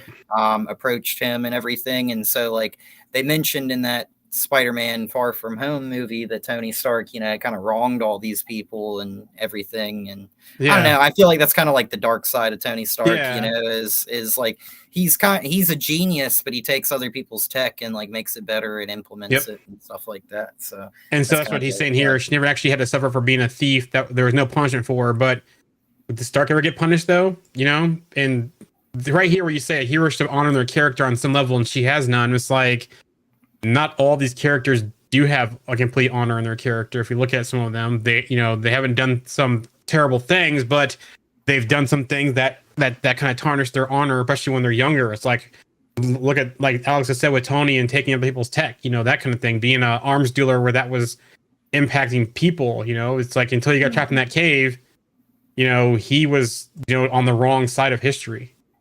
So, you know, there's honor things in different ways, but I get where you're coming from. Side tangent here, but I was thinking about this the other day. Somebody took, like, you know, where Tony Stark goes and he's trapped in a cave and he makes the Mark 1 and he gets out and everything like that. I saw somebody took that helmet and like did like a transition and did like 2 times and then made it into a Doom helmet. And I was like, nice. Wouldn't that be cool if like the Doom that we see was like very similar to Tony Stark, was stuck in a cave, made a suit, and then he was like, I'm going to make this suit better. And did all that, you know, especially with like RDJ. It's kind of a weird kind of if thing. We see that in Doomsday, I'm going to be pissed. Yeah. I was like, it's kind of cool, but like, I hope they don't do something like that where he's just like a mix, which he's like a variant of like Doom and Tony Stark kind of combined. I feel like this is going to be with the Russos back and that kind of stuff. I feel like we're going to get a lot of similar things. Yeah. A lot of parallels that we've seen. I just feel like if they did that, their reasoning would be like, oh, this is kind of a shout out to where it all started, which was with Iron Man 2008. And you're just like, okay, you know, so. Superman is up next. This is going to be the first film of the DCU, while Blue Beetle, which we watched that again last night as a family. I love that film still. I'm kind of pissed off the way that the Ted Kord cliffhanger at the end. The 2, the next time we're going to see him as a cartoon. I agree. And then 3, it's like, you guys could have kept going with this, whether you turn it into like a series on HBO or Max, whatever you want to call it. But I'm not happy about the Blue Beetle treatment so far. But anyways, Superman, July 11th, 2025. We are getting looks like the Super Friends portion of this. Hawk Girl, Mr. Terrific, Guy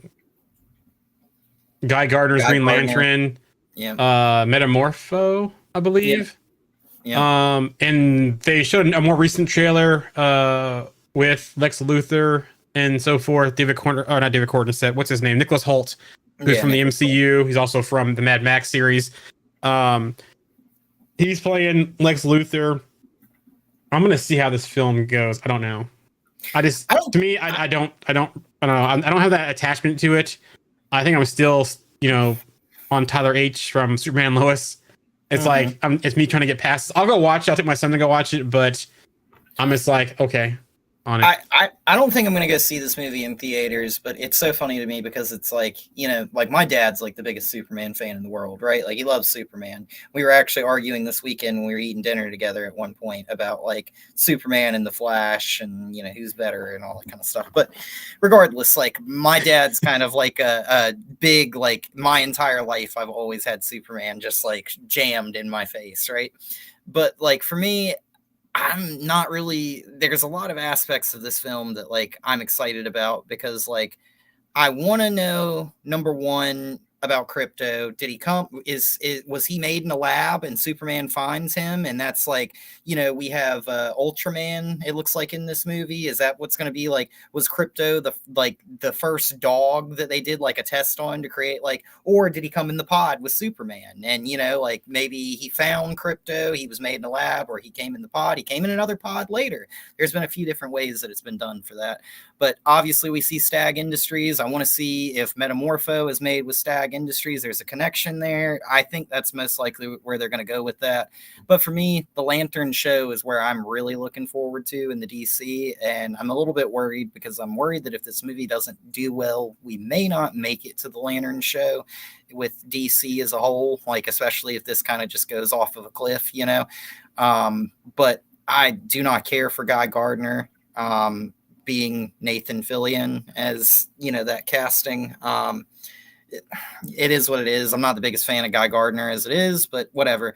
But yeah, I am curious to see. This movie is setting up like it seems like almost the entire universe, and that's the focus of it, not to be a Superman movie. So that is the one thing that kind of bothers me about this movie, and it makes me like they could have just made a strong solo Superman movie, and I think it would have been pretty solid. And I don't know, like I still like, I never saw the Man of Steel movie in theaters, but every time I go back and I watch that movie, I like it a little bit more. And I'm not like a Henry Cavill like has to be Superman guy, like whatever. But the way they tell the story, right? Yeah.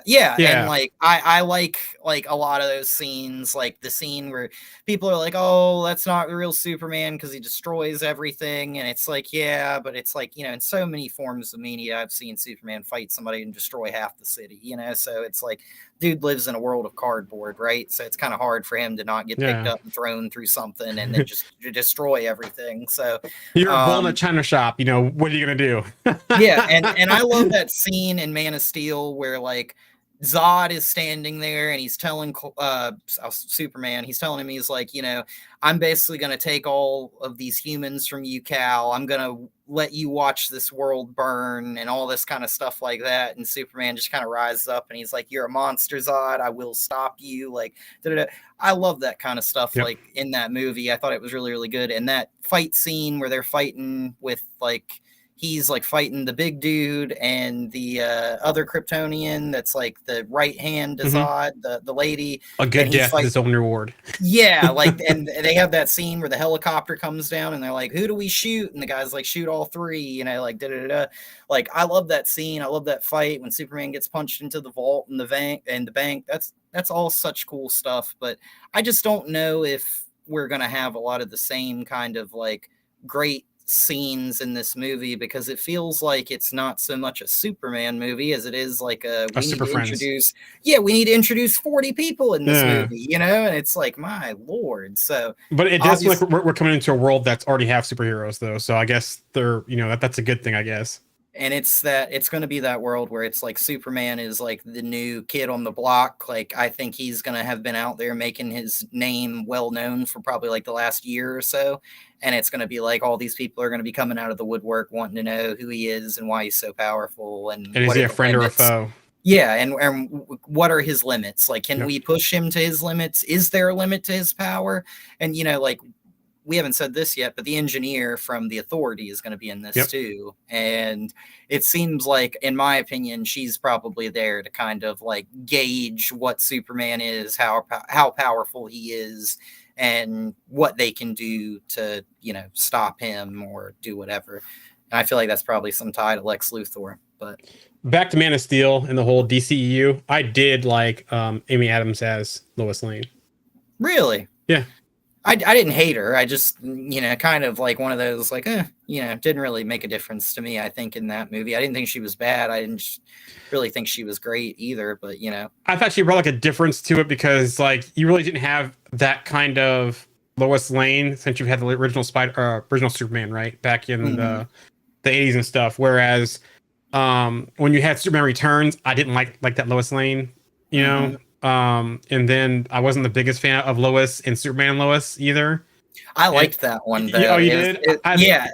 For me, it was kind of like she had that Lois Lane attitude. She had the attitude, but I just feel like Amy Adams kind of played the character better. I don't know.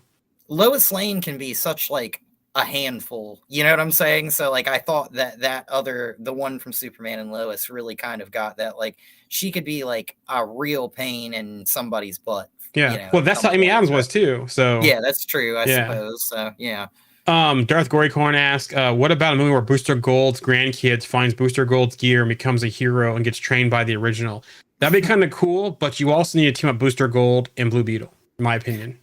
Yeah, and they need to go ahead and I know it's like Ted Cord and Booster Gold that they normally do that with, but they just need to go ahead and do Jaime Reyes and Booster Gold and do that. Or Jamie, as they kept calling in the movie.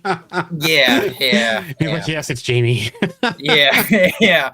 And I don't know, like I'm not really thrilled with the casting. The same guy who played Kingo is going to be Booster Gold, it looks like, right? Like, so I'm not really crazy about that casting. It's not that he's a bad actor. I don't know. Like I didn't really like him in Eternals, and I wouldn't have really chose him as Booster Gold, But I think he's been fine in other movies I've seen him in, so I don't mind it. Like I watched like Mike and Dave New Wedding Dates, where he's like the masseuse in that film, and he was cracking me up in that film. So it'd be interesting to see him and Xolo's chemistry if they ever do a project together, because I think they would kill it together. Yeah. We just gotta hope that we get Blue Beetle back on, the big screen and maybe get a second movie. But I feel like they're kind of putting that character out in the pasture right now, which I think is kind of a disservice to that character. Because let's be honest, out of the 3 Blue Beetles, he is the best one, and in my personal opinion, I love that Blue Beetle. So I love the movie. I thought that they did the great and how they did Palmera City and all that kind of stuff, and they got the aspect of his family. And I thought George Lopez brought a pretty good presence to his role as well. So I know there were a lot of people that complained about the Blue Beetle costume, but for me, I think like in a live action movie, there would have been probably just a very few minuscule tweaks I would have made. Yeah. But like, it was great. Like that costume looked amazing. Like, and one of the things I just didn't like was like how the Scarab basically was like, didn't seem as powerful as it normally was in all the forms of media. I've always seen it in comics and, TV shows and all that kind of stuff. So, yeah. Darth Gorikon says 70 or 80-year-old Booster Gold train his grandkid will be fun to watch, especially if he still has personality. Yeah, I think that'd be cool too as well. So, Fantastic Four First Steps, July 11th. I don't know, man. So, supposedly we're getting a trailer on Tuesday. There's been chatter around that, but then there was chatter it's not going to happen, and it's not going to happen until the Super Bowl. Anyways, I don't know what to think about this film. I'm not that excited about the cast. I don't know. There's just something with Pedro Pascal in this role that I don't like. Like I just recently tried to watch Gladiator 2. I could not get to that film. Yeah.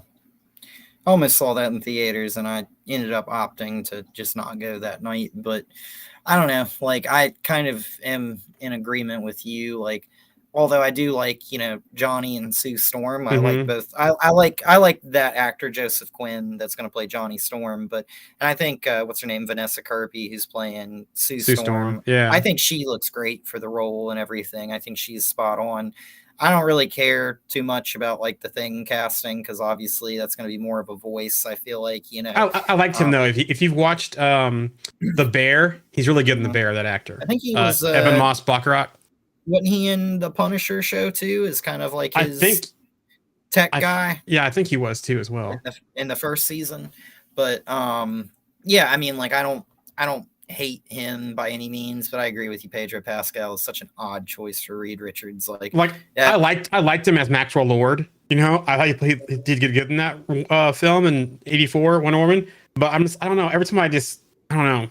I just don't see it. I know this. You're gonna hate this, but when they were like Pedro Pascal is gonna be Reed Richards, I was like, oh no! Like I would have rather had John Krasinski come back as Reed Richards, like. And I don't really think we really needed that, but like it was nice that we finally got to see that happen. I guess in the 838, but whatever. But yeah, I don't know. Like, I think the Fantastic Four is such a weird kind of mixed bag because we've had technically like 3 different versions of those characters made, but really only 2 made it to theater. And then none of those movies have ever been phenomenal. They've always been a disservice to Doom, too. They have, but I did enjoy, although they messed up Galactus, I did enjoy the last 2 Fantastic Four films with Ian Griffith and Jessica Alba and Michael Chiklis and Chris Evans. I did like those films. Yes, Doom was kind of and they completely botched Galactus, but I like the Silver Surfer. I like in that. And the way that they did his powers and everything, fantastic. It was the Fantastic car was cool. So when they got to Galactus, they really did not stick the landing there. So, but we'll see. I'm like you. I'm skeptical. I think this movie, I think it's going to be pumped up. Like people are going to be like, "Oh, this is going to be the most popular movie ever," and I don't think it will be. Just because there's kind of like a sour taste, and we got kind of a shaky cast on this one, and this was going to be the one where like the first family needed I guess superstars in my opinion, but we needed really good castings, and I don't know that we're 100% there on that. So. I do, if it's true, I do like Paul Walter Hauser as the Mole Man, if it's true. That'd be cool. I wish John Malkovich. Yeah, I wish John Malkovich was Puppet Master. I don't think he is. It felt like when they cast him and then cast Natasha Lyonne, it felt like that was Puppet Master and Alicia to me. And he's not Puppet Master, he's somebody else. He's like an older villain. I can't remember what villain it was we talked about before. And then it sounded like she's gonna be the voice of the bot. Of Herbie bot, whatever it's called. Yeah, and so I was like, man, you had Alicia and Puppet Master right there, and you could have kind of like the cartoon. I like the cartoon where it started. It wasn't a origin story. They already had powers. It was like a TV show set, and they were telling stories. And then you kind of got through all these things with Puppet Master, with Mole Man, with Inhumans, the whole thing with Crystal and Johnny, all that kind of stuff. So. Then you got Blastar and Annihilus, all that kind of stuff. So, I don't know. Would have been so funny if we saw, and this is just my personal fan cast from Mole Man, Jason Alexander from Seinfeld, as George from Seinfeld, as Mole Man. I would have died laughing if that would have happened. But yeah, I don't know. I think this movie will just be either a big hit or a big miss, and I'm really struggling. Between. Yeah, I'm really struggling to think that it's going to be in the middle there. So we'll see. But who knows? Peacemaker season 2 is going to be out in August of this year. I like Peacemaker. They are going to have a new music number for the intro, which I'll look forward to that.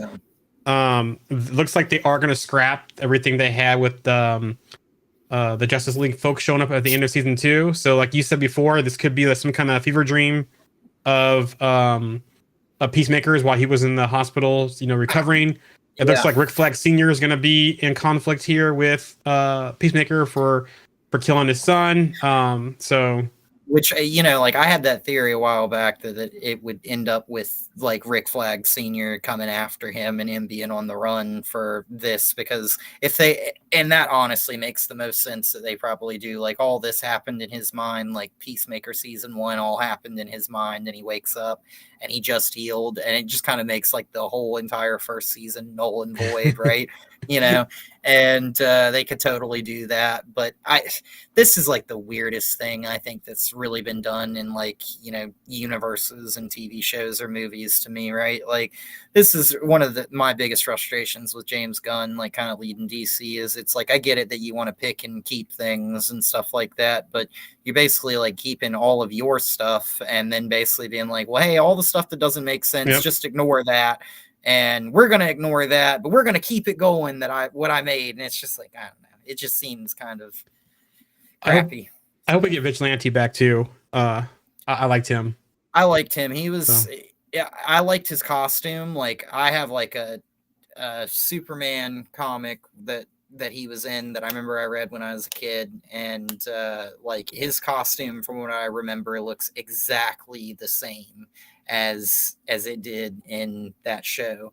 So it's like, you know, they had a cool shot where it was like him and Superman next to each other. And I used to always think to myself as a kid, why would Superman want to fight with Vigilante, right? Like, you know, like, so like it's just like one of those things. But yeah, I mean, it is cool seeing him in Peacemaker. So Do you remember that comic book of it reminds me of that thing with Superman where like he's holding like onto a tree and he's holding the Batman and then Batman is trying to get someone out of like the river?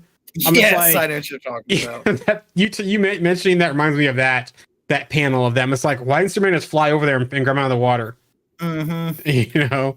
Yeah, I mean, Superman's always, I feel like that's probably from like that point in comics, and I could be really wrong about this, but Superman's been like a revolving door of superpowers, just like over the however many years that he's been around, let's say like 90 years or however long it's been. I feel like Superman just keeps on getting all those powers and stuff like that. Maybe he couldn't fly at that point. Who knows? But, you know, whatever. Eyes of Wakanda is up next. I'm actually looking forward to this one. It's supposed to be August 6th of this year. This is basically going to be going through Wakanda over the years and getting back vibranium. The Dora Milaje is going to be heavily featured. We're also going to get the Hatut Zareze. I always say this wrong. Basically, they're like the special forces of Wakanda. We're supposed to get an Iron Fist as well in this series. So this will be interesting to see how we get the back history of Wakanda over time and how they were getting back vibranium that was stolen. So can I just throw something out there real quick? That I forgot to mention this in What If, but the episode 1872 where they're in the Wild Wild West, when that kid was up there and he was talking about Shang-Chi fighting and everything, and Kate Bishop was like, "Oh, he's got a real iron fist." I was like, "Don't you do this to me! Don't you do this to me!" Like, you know. So I got a kick out of that, but yeah. Marvel Zombies is going to be October 3rd, 2025, which this is one of the good things of What If, because this is a spinoff of that season 1 episode. This is going to be a single season. I think it's only like 4 episodes, I think. Did I have my notes here? But anyways, we're going to get some of our things peeled back. Some of our like Shang-Chi, Scarlet Witch, Miss Marvel, Kate Bishop, Yelena Belova, Ironheart. Basically, they're trying to figure out how to save the world of the zombie outbreak. So, and looks like we're gonna have a zombie Thanos with the gauntlet. So, oh, that's creepy. Wonder Man is the last one to round it up. December 2025. This one's gonna be interesting too because we're getting Yaya, who played Black Manta in Aquaman. He's in this role. We're also gonna get the brothers actually in this series, and we're also getting Trevor back. From Iron Man 3 and from Shang-Chi as well. So I'm interested to see because how this ties into the greater thing, because we know this has West Coast Avengers implications. There's tie-ins with Scarlet Witch as well. So yeah. You know what they should do? They should bring Trevor Slattery back for Armor Wars. And totally just like inject him as kind of, because you remember Rhodey did have like that kind of relationship where him and Tony kind of interrogated him and stuff like that, and it would totally make sense for like Rhodey to kind of like know of him and be like, "Oh no, not you again," you know, like, and kind of that kind of stuff. So other notable stuff, we're getting more Harley Quinn. We're also getting anything else I missed. I think that was the main thing. Batman Cape Crusader as well. Those are the other main things that we're getting this year. So that's all we have with 2025 stuff. We're almost 2 hours in. Do you want to keep going or do you want to stop? We can keep going. Okay. Let's get to the news then. So let me pull my notes up here. DC news first. I have my iPad, so I'm looking over to the right here. The Creature Commandos via Variety has already been renewed for a second season. Batman Brave and the Bold via California Secretary Director Andy Muschietti says Batman the Brave and the Bold has been postponed a little bit. He notes that he'll probably do a smaller film before working on the DC Studios movie. Matt Reeves on Batman 2 villains. At the Golden Globes, Matt Reeves says the villain of Batman 2 will be surprising. He's seen the online rumors for who the villain could be. You just look at them casually and go like, oh, is that what they think now? Interesting.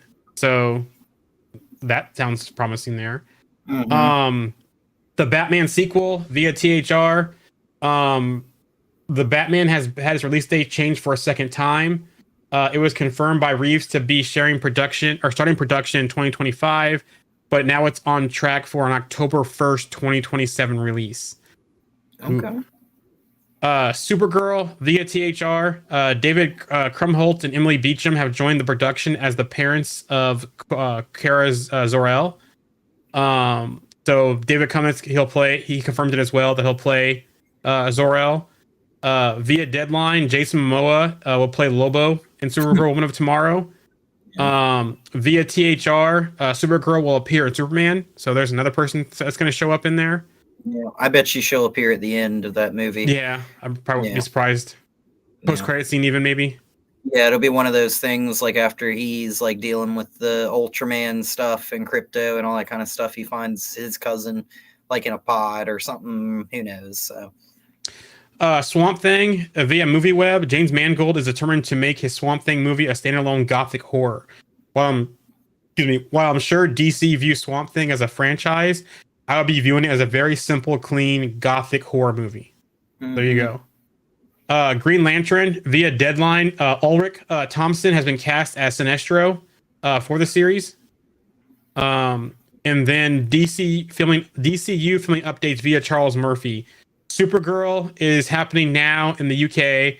Lanterns is doing now in Atlanta. Clayface is sometime this year. The Batman Part 2 will be the summer of this year in the UK, and there's a question mark for when Waller's going to start filming. You know what I hope they do with Sinestro? I hope they go ahead and make him a Yellow Lantern, and they don't do the whole he was part of the Green Lantern thing and build up to that and make him like the villain of season 1 and then make him becoming a Yellow Lantern. I just want to go ahead and see him as a Yellow Lantern and go ahead and just move. I feel like if they're doing an older Hal Jordan, they have to do that, right? So like, let's just go ahead and move on. Cause I think we saw him become the villain in the first Green Lantern movie that they did with Ryan Reynolds, right? So, or the only Green Lantern movie they did. So we don't talk. Ryan Reynolds we don't talk about that. Yeah. So the one of the other biggest disservices of that movie was the fact that they had what was her name that played the Queen in Wakanda? Angela Bassett. Yes, thank you. She is such a phenomenal actress, and she was Amanda Waller in that. Yep. And I get it that movie was like bad and everybody hates on it and everything, but man, I would have loved her as Amanda Waller and the rest of the, like DC stuff. But yeah. Marvel Animation via Dana RPK. Marvel Studios is reportedly working on 3 new animated series set in the MCU. Could this be Spider-Man? What was it? Spider-Man 99? Oh yeah. Bringing that back. Yeah, I think could they be bringing back Earth's Mightiest Heroes or Avengers Assemble? You know, that would be honestly though. That would be kind of scary because like with their recent track record, it's like those shows were so amazing. I don't know if I want them to kind of come back and like kind of put a stain on it a little bit. So. All I know, if they're going to treat the way they treated the What If, I don't want them to touch those. Yeah, all right. No more animated projects for you, Marvel. So, No, don't touch the old stuff. If you're not going to, if you're going to do it the way you did What If, don't touch the old Marvel cartoons. Leave them as they is. I'll just keep watching those. And I'll give them that with X-Men 97, though. Like, out of, like, a lot of the animated stuff, that was really good. But I feel like a lot of that is because they laid all the groundwork for that in the 90s, and they basically picked up where they left off. Anything new that they're touching feels kind of like, I don't know, off lately. So... Yeah, with the departure of Bo DeMaio, I wonder how season 2 and 3 are going to look. I'm kind of skeptical. Well, didn't they say season 2 was already written before? Yeah, but supposedly they made changes too. So. Oh no! Hopefully so we'll see. Not bad changes because, like, despite him and all the problems with him, season 1 was pretty solid. Yep. So of the return, so season 2 will probably be pretty solid if they didn't change anything major. But who knows? So What If news, and now you're going to understand my frustration earlier. Via Agents of Fandom, What If director Brian Andrews said he would have added Hugh Jackman's Wolverine to the series if he had known Disney had the rights.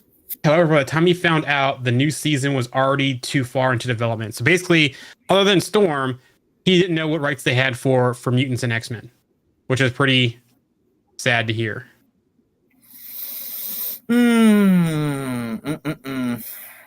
Such a failure there, I feel like, So, Darth Gorycorn says, well, to be honest, if you look at media for a lot of the people in their writer rooms, you see where a lot of the problems come from. yeah. Um, Well, you know what bothers me about that though is because What? at the end of What If we saw Thanos with like the Weapon X thing. We saw the Weapon X Thanos. So it's like that's kind of if that's true, they were kind of tap dancing on the line there a little bit, in my opinion. So it was Spider-Man 98. Sorry, not 99. okay, Anyways, Beyond the Spider-Verse, via Brian Tree Henry, via Variety, Brian Tree Henry says that Beyond the Spider-Verse will be emotional. There's not going to be a dry eye in the house. I'll tell you that. Good luck. It's not going to wrap up in a nice little bow at what things do. What I'm trying to figure out is when this is going to happen, because the way they ended that Across the Spider-Verse, that was a huge cliffhanger ending, and I'm ready for this. And this film just keeps getting postponed and postponed and postponed.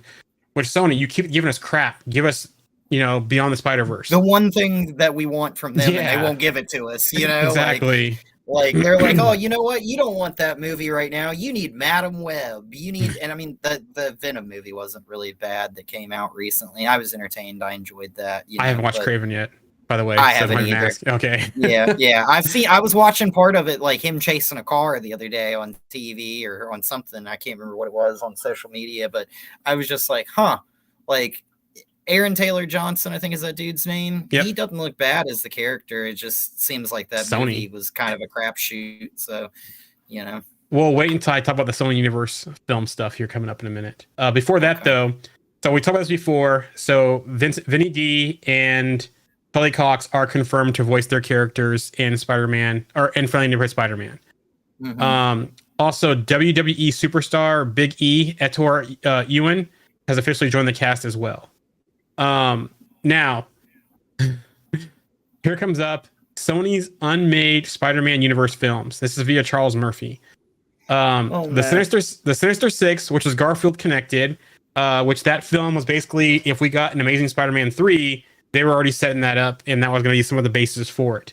Night Watch, Cheo Hodari Coker from Luke Cage, writing a script to be directed by Spike Lee for Night Watch series.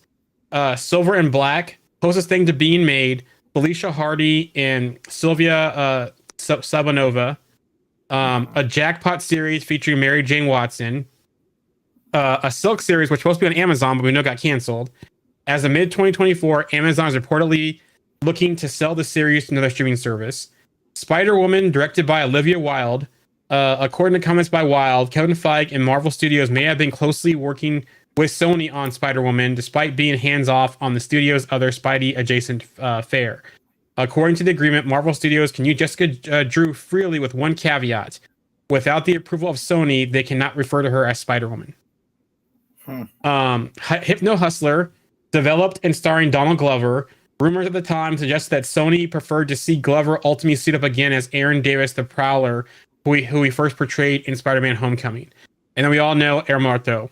So those are the films they had in store, but they got canceled. Wasn't there like a Silver Sable show at one time? I think that was going to be the Silver and Black. Okay. Yeah. All right. Yeah. And that was going to be the one with Felicia Hardy. Yep. As Black Cat. Yeah. Okay. Sony exec changes via THR. Palak Patel, the executive who oversaw Sony's Spider-Man spin-off universe, has left the studio. He also acted as a studio's point man on Spider-Man films starring Tom Holland. He has joined Prime Focus Studios as their CCO. So, Spider-Man 4 via Dinner RPK. The scrapped script details include villains Shocker and Scorpion. Was reportedly going to be a grounded story. I would love to see that because they kind of built those two up in the first two films. So why not, do them for the other ones? Or in the first film they built them up, I'm sorry. We saw that dude that was going to be Scorpion, in the first two? Tom Holland? Because he was like in jail or something we saw. Or no, he was in the post-credit scene of the first one. He was early on and then he was in the post-credit scene. Via Jeff Snyder and John Roca, there has been consideration or still being considered putting the Hulk against Spider-Man. The Punisher would team up with Spider-Man to take down the Hulk. The Hulk could go on a rampage in New York and start the rumored long. So this could lay the groundwork for the World Hulk project, or Maestro, whatever you want to do. Spider-Man Noir, via deadline, Spider-Man Noir temporarily shut down production. So a lot of things got shut down because of the LA fires. That did impact Spider-Man Noir. So we talked about the schedule for Spider-Man. So basically, it's going to be a 2-episode debut with consecutive 3-episode drops on February 5th and 12th before wrapping up on the 19th with final 2 episodes. So 2, 3, 3, 2 is your release schedule for it. So if they did something with World War Hulk with Punisher, I remember I've been talking about this for a long time, but you remember how like in the comics, like the Hawkeye is the one that takes a shot on the Hulk and like puts him down because he's got that special arrow that Banner gave him and all that kind of stuff. It'd be really, really cool if like the Punisher has a bullet that can like take down the Hulk or something, and he's the one who puts the Hulk down in like World War Hulk or something. And just be one of those things where it's like everybody's fighting the Hulk, and then all of a sudden, just way off on a distance, the Punisher takes a shot, and just like they'd be like, "What just happened?" You know, and they could just easily be like, hey, like somebody took that tech that turned Banner human that he wore on his arm and turned it into a bullet. So like it would pierce the Hulk and turn him back human and kill him. Like, you know, and it would be like, wow. Yeah. Darth Gory Cohen through the chat. Isn't Ghost Rider one of the few people who could take on the Hulk and win? I believe, correct me if I'm wrong, I thought there's some precedence here.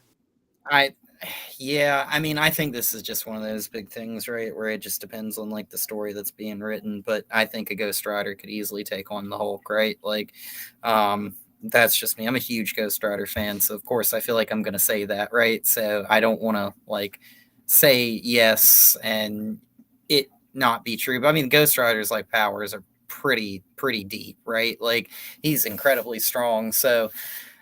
I mean, I don't think the Hulk's really invincible per se, but you know, there are a few ways that like normal people in the MCU, like I said, like that with the Punisher, could easily take him down. So yeah, I think the Ghost Rider is kind of one of those that like obviously I think we see kind of them do different feats like with each Ghost Rider, right? Like each Ghost Rider, like it just depends, right? Like if you take somebody like Robbie Reyes, if he's going to be like the new Ghost Rider in the MCU, then it's like, oh, like he's going to probably be a little bit different. But like a Johnny Blaze or a Danny Ketch and stuff like that, like I don't know. Like I don't know if you remember the cartoon, but I think it was in like the 90s or the early 2000s. But there was a cartoon, and I keep specifically thinking about this, where the Fantastic Four are fighting Galactus.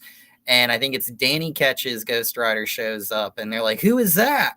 And they're like, "Oh, is that the Ghost Rider? Like, I thought he was a myth." And he literally tells Galactus, like, he penance stares Galactus and tells Galactus, like, you know, you have killed billions and billions, and you will feel the pain that they all felt, and I will give that to you now through the penance stare. And he basically penance stares Galactus, and then Galactus is like out. And like it's just like, oh crap, like I didn't know Ghost Rider could take down Galactus like easily, but okay. So you know, I feel like if you can take down Galactus, you can take down Hulk. So you know. Via the movie podcast, Brad Winderbaum reveals Your Friendly Neighborhood Spider-Man has been greenlit through season 3. He notes that the scripts for season 2 are already done, and animatics are halfway finished. There you go.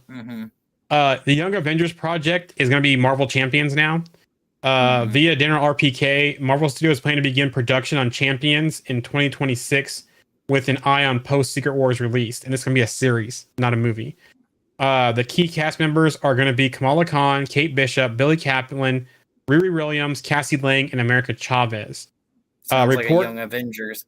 Yeah. Report indicates that those 6 actors are the series leads. It does not indicate the other young heroes won't join the project in supporting roles, which means we could get Tommy Shepard, Teddy Altman, Elijah Bradley. They haven't mentioned yet, but when he says others, they could join the cast as well. Also, there's talk about Amadeus Cho possibly, which supposedly we're going to see Amadeus Cho in Brave New World, I think it was rumored. And then also Victor Alvarez, which we saw as Shades. He was in one of the Netflix shows. Oh, Luke Cage, was he in Luke Cage? Was Shades in Luke he's got to Cage? be. He's got to be in Luke Cage. Yeah, 'cause I yeah. didn't finish Luke Cage, but I don't remember Okay. him in the other. Yeah, he one, was Luke so, Cage. So Yeah. Victor Alvarez might be another one. Also, we're gonna get oh, never mind. Anyways, Ghost Rider. Here's some news for you. Rumors of Ghost Rider series with Robbie Reyes is going around. Via Dinner RPK, no one has been cast as Ghost Rider yet, but he is currently set to appear in a few projects over the next 3 years, one of them being Midnight Suns. Then later on, it was reported that Marvel Studios is reportedly considering Ryan Gosling for the role of Ghost Rider. Yeah, make him Danny Ketch. So there you go. That's who I Well, he's want. not going to be Robbie Reyes. We know that. Yeah. Well, yeah. I think with the Ghost Rider thing, it's like we had Nick Cage as Johnny Blaze, and I feel like we've had like a lot of focus on Johnny Blaze. Obviously, like Johnny Blaze is like, I think the Ghost Rider most people know, but like we had Robbie Reyes in Agents of Shield season 5 or whatever.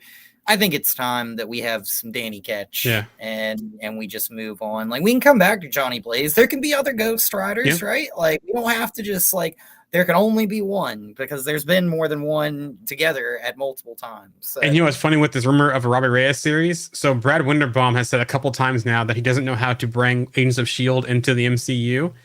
If you do a Robbie Reyes series, then there's your pathway to make at least part of Agents of Shield part of the MCU. And you know what they could honestly do? This is so easy. You remember how he had that thing where he was whipping the chain and making a circle and like stepping through and teleporting and stuff like that? You just have Ghost Rider use his power. Yep. He leads that universe, and Gabriel Luna comes and boom, he's Robbie Reyes in the main MCU. He just goes to the other universe and boom, that's it.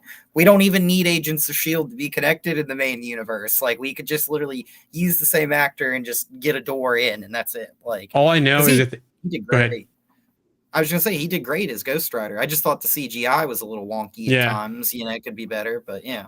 So. All I'll ask is if they do a Robbie Reyes Ghost Rider series, is that there's Moon Knight in it, and we get the shot of Moon Knight still in the Hell Charger. Yeah, that would be cool. What happened to my brightness on my iPad here? Oh, hold on a second. What if they gave Ghost Rider powers to the black guy who leads Shield? I forget his name. What's his name? The ballhead dude. Matt? Was it Mac? Mac. Yeah. Yeah. Well, they had that cool season where, like, didn't Coulson have the Ghost Rider powers at one point at the end of that season? I think I'm back and watch that now because I need some Ghost Rider.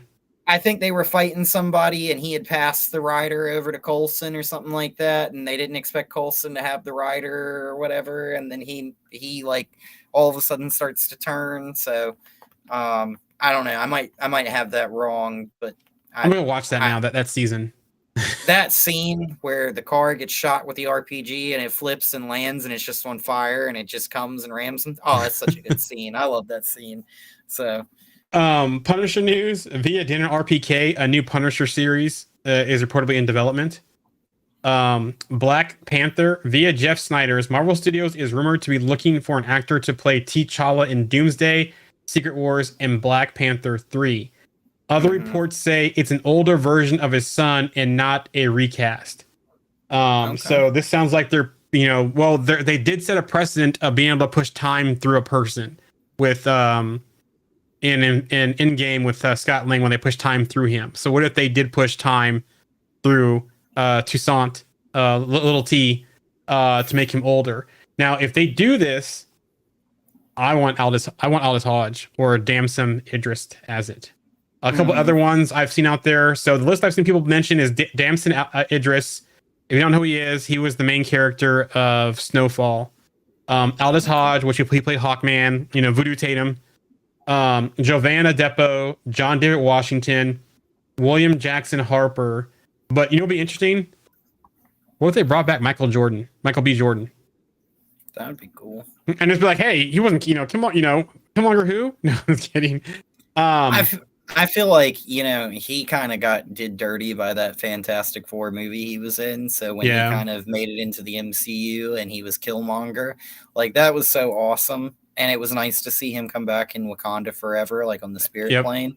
But like, damn, man, like they could have. He would have been great just to keep around. Like I wish they could have like just put him in captivity and not kill him, and then him like be Redemption. reformed and like come back out and be the next Black Panther. They could also make him a multiversal variant as well. Mhm. So Yeah.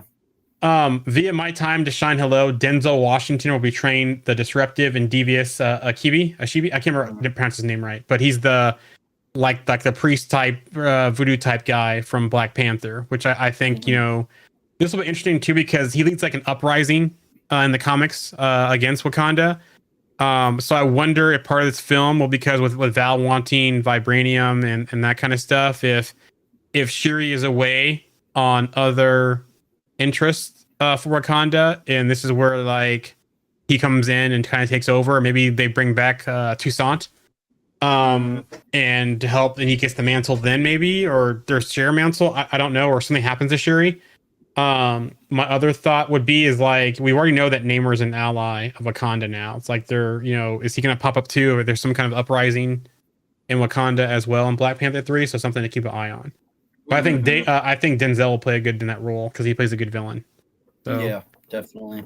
Doomsday is rumored to feature the return of Gwyneth Paltrow as Pepper Potts and Rescue. Via Dinner RPK, the Russo brothers scrapped Michael Waldron's script and story for Avengers 5, of course, because it was the King Dynasty. They rewrite everything from scratch, which would explain the delay with production on Avengers Doomsday. Multiple Watchers reportedly appear in both Doomsday and Secret Wars, so maybe we're finally going to get what's the actor's name that plays U2? Oh, I know what you're talking about. It's the guy who played Lieutenant Gordon in Batman. What is his name? I should know too because he's a big Commanders fan too, and I follow him on social media. So, but yeah, it'd be great to see him as a live action U2, the Watcher. Chris Hemsworth's the return for Doomsday. Via Apoc Horseman, Marvel Studios reportedly introduced Ghost Rider in Doomsday with a big role. Via Jeffrey Wright. Yes, thank you, Jeffrey Wright. Thank you. Via Variety, according to Benedict Cumberbatch, no Doctor Strange in Doomsday. The character is not aligned with this part of the story, but will be a lot in Secret Wars. He's quite central to where things might go. But then he later clarified his comments and said, "I got it wrong. I'm in the next one." So, via Esquire, Chris Evans says he's not returning in Avengers Doomsday. He says that's not true though. It happens every couple of years, ever since Endgame. I've just stopped responding to it. Yeah, I'm happily retired. Okay. But also we thought RDJ wasn't coming back either, so we'll see what happens. Via My Time to Shine, hello. Here is the current plan for the Mutant Saga. One Earth with F4, Fantastic Four, and mutants in it. Midnight Suns with Mephisto and Lilith are the villains. Nova with Annihilus. X-Men films with Mr. Sinister. There'll be a big event. Film will be Avengers vs. X-Men. Jack Champion, Avatar, Scream 6 is being considered for the role of Cyclops in the X-Men reboot. So it looks like they're going younger for the cast, which might help us build a relationship between Storm and T'Challa, because if he's going to get aged up and she's going to be younger, then we might be able to see some of that ground building. Like, what if we see a young version of her in Black Panther 3, for example? Also, according to My Time to Shine, hello, Marvel Studios is interested in Bill Skarsgård for a new role, not his Eternals role. So he's the one that voiced Crow. Okay. In Eternals. So could he be Mr. Sinister? I like that casting. Yeah. So I think somebody in the chat that we have said Omega Red, right? Like that's another cool one that he could be. Yeah. So I like those. MCU Storm via MBR film. Cynthia Evero, star of Wicked, wants to play Storm in the MCU. I don't see it. I don't either. But via My Time to Shine, Ayo Edebiri is reportedly in consideration for the role of Storm in the upcoming X-Men. If I remember correctly, she was in Jurassic World Dominion, right? The pilot. I think Ayo Edebiri. I believe that's her. Let me double check real quick.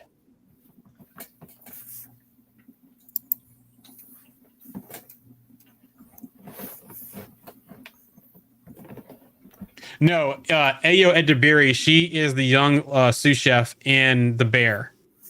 Okay. Sounds like Darth Gorkorn is not a fan. He says, "Please no, they are a terrible actress." I do like the lady from Jurassic World Dominion, though, the pilot that was in there with Chris Pratt. I do like her as an option. Via Daniel RPK, Marvel Studios have begun casting Gambit and Kitty Pryde in the reboot film for X-Men. Okay. World Hulk, Mad Max, and Furiosa director George Miller is reportedly being eyed to take the helm of World Hulk or Hulks from Marvel Studios, but the filmmaker may be more interested in Thor 5. So, which he worked with Chris Hemsworth on Furiosa, because Chris Hemsworth was one of the main villains in that film. Okay. Marvel Zombies, via animation preview, Brad Winderbaum and showrunner Brian Andrews teases Marvel Zombies animated series. It's TVMA. We don't have to pull punches. We can be a little bit more hardcore. We go for the throat, no pun intended. It's pretty wild, pretty out there. It's just not a zombie story. It's sweeping adventure. One of the themes with hope and despair, and that's what you want from a rich zombie story. There you go. Eyes of Wakanda, Todd Harris and Brad Winderbaum. Think of the Hatut Zare like Wakanda's CIA. They often have to venture out to regain stolen vibranium, but they also have to keep secrets well hidden so that Wakanda can ward off invaders and stay safe. The Hatut Zare, are challenged in different ways to stay loyal to Wakanda as they discover the rest of the world around them. Only through the medium of animation could these ambitious, century-spanning stories be told. Animation is the ultimate equalizer of locations. Egypt costs just as much as New York City, and the moon costs just as much as Ohio. Filming around the globe has inherent limitations that we just don't have in animation. That freedom allowed us to reimagine an idealized version of an era that's unaffected by human history. That's pretty cool. That's why it's animated too, because of all the stuff. That'd be a huge undertaking. Brave New World, reportedly it's an hour and 58 minutes runtime. It's the shortest film of the Captain America series. Vision series via Deadline. Farhan Tahir is reportedly reprising his role as Raza in the Vision series. He was the leader of the 10 Rings in Iron Man, the original, the guy with the ring and the glasses.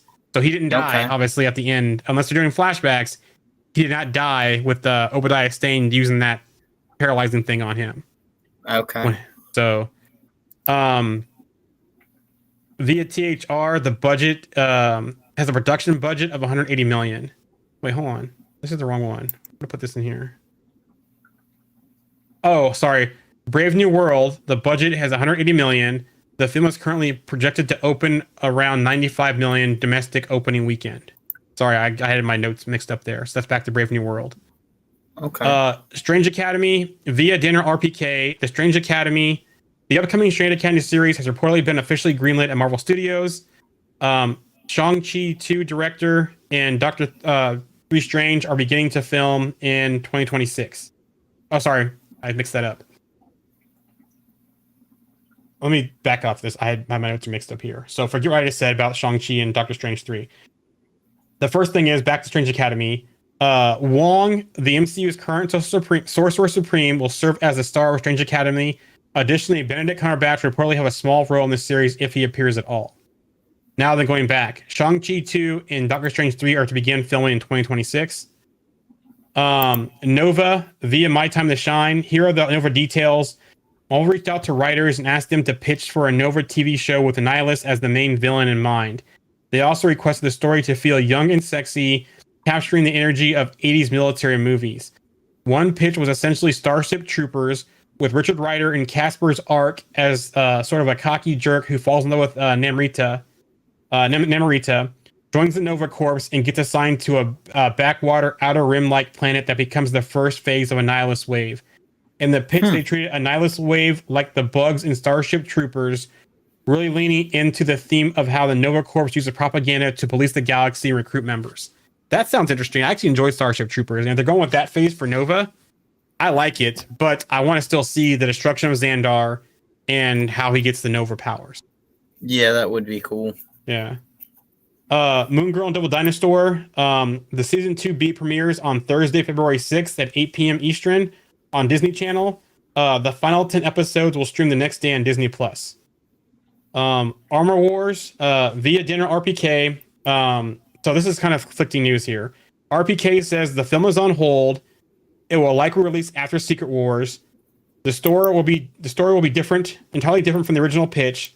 The script is being rewritten due to backlash of Secret Invasion, which I wish they would just keep it and let Rhodey go ham.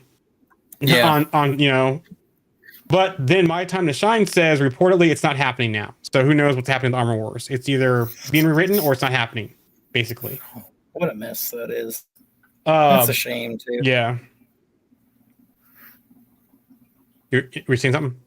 No, I was just saying what a mess that is. That's such a shame too, because it's like, honestly, Rhodey was in Secret Invasion. I will say this, like, did we really need Rhodey? Like, I felt like they didn't really do him well in that, right? Yeah. Like, he's been such a great character throughout the rest of the MCU, and Secret Invasion was such a letdown. So for them to kind of get to this point, like, I don't know, like, I don't want him coming out of Secret Invasion like pissed off that he's been held in captivity for all that time and just go like, full on war machine. And at the same time, like, they got to do something with him, right? Like, I feel like in Iron Man 2, ever since he's first got introduced, like, he's been a big part of the MCU all the way to the Avengers at this point. Why not give him his own time to shine, So on one hand, I want to see him get pissed off and go ham and start hunting down the rest of the Skrulls that are the rogue Skrulls. I want to see that. But then I also, too, want to kind of get back to the roots of Armor Wars and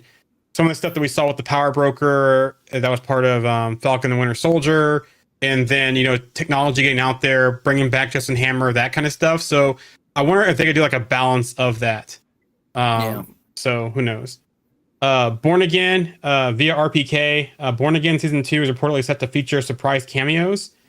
So there you go for that one. Via Dinner RPK, the Russo brothers have reportedly signed a new deal with Marvel Studios. They will oversee multiple new upcoming projects, including the X-Men film. I don't know how I feel about that. Yeah. Vision Quest via Dinner RPK, Jarvis and Friday reportedly return. That's interesting. Okay. Or from flashbacks or what? MCU filming updates via Charles Murphy. Vision will start this month in the UK. Born Again Season 2 is going to run February through June in New York City. Doomsday is the spring of this year in the UK. Spider-Man 4 is going to be June through October 5th in the UK of this year. And Nova is supposed to be mid to late 2025, possibly. There's an untitled film in the fall of this year in the UK. That's interesting. That's going to be happening. Secret Wars is going to be the spring of 26 in the UK. Interesting. And almost done here because I'm going to get the Star Wars, a couple of things there, and then we have some miscellaneous stuff, so almost done here. I'm kind of going fast since we're like in our longest show ever right now. It's okay.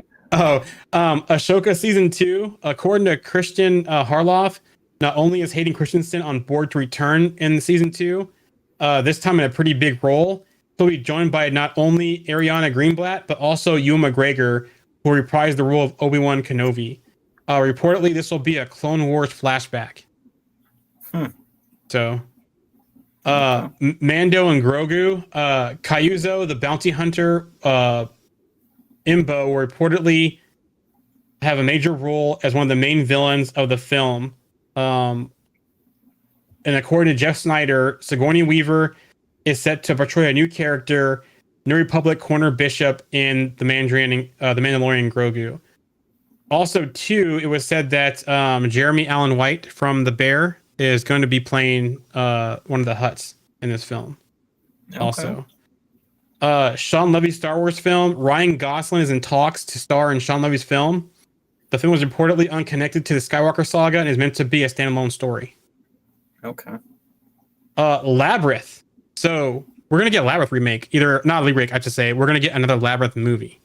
I don't know if it's a remake or if this is a continuation. I wouldn't mind seeing a grown up Jennifer. What's her name? She was younger, a teenager in the first movie. I wouldn't mind seeing her grown up. Jennifer Connelly, grown up and having a kid, and maybe she becomes the Goblin Queen. I don't know. I just hope they don't do something stupid with the Goblin villain in this film. I might be getting it confused, but is that the one with David Bowie, the first one? Yes, he's the Goblin King. It's a Henson movie. So all practical effects, that kind of stuff. I do have faith in them making this similar style because when they redid I'm sorry, not when they redid, but when they did the Dark Crystal, the Netflix series, that was all practical effects also. So I have faith in the style of the film. I just hope they don't say that Lady Gaga's the Goblin Queen. And it's focused around Jennifer Connelly's kids. I wouldn't mind. Yeah. I just hope they don't do something weird with the Goblin King and the musical aspect of this film. I hope they kind of, do something very respective of the original film. But anyways, Rob Nosferatu, that movie, Robert Eggers to write and direct Labyrinth movie for Sony, and then Jim Henson Covey. Yep, I agree with you, Darth Gory Corn. The Dark Crystal show was awesome, and that's why I have faith they can do practical effects for another Labyrinth film.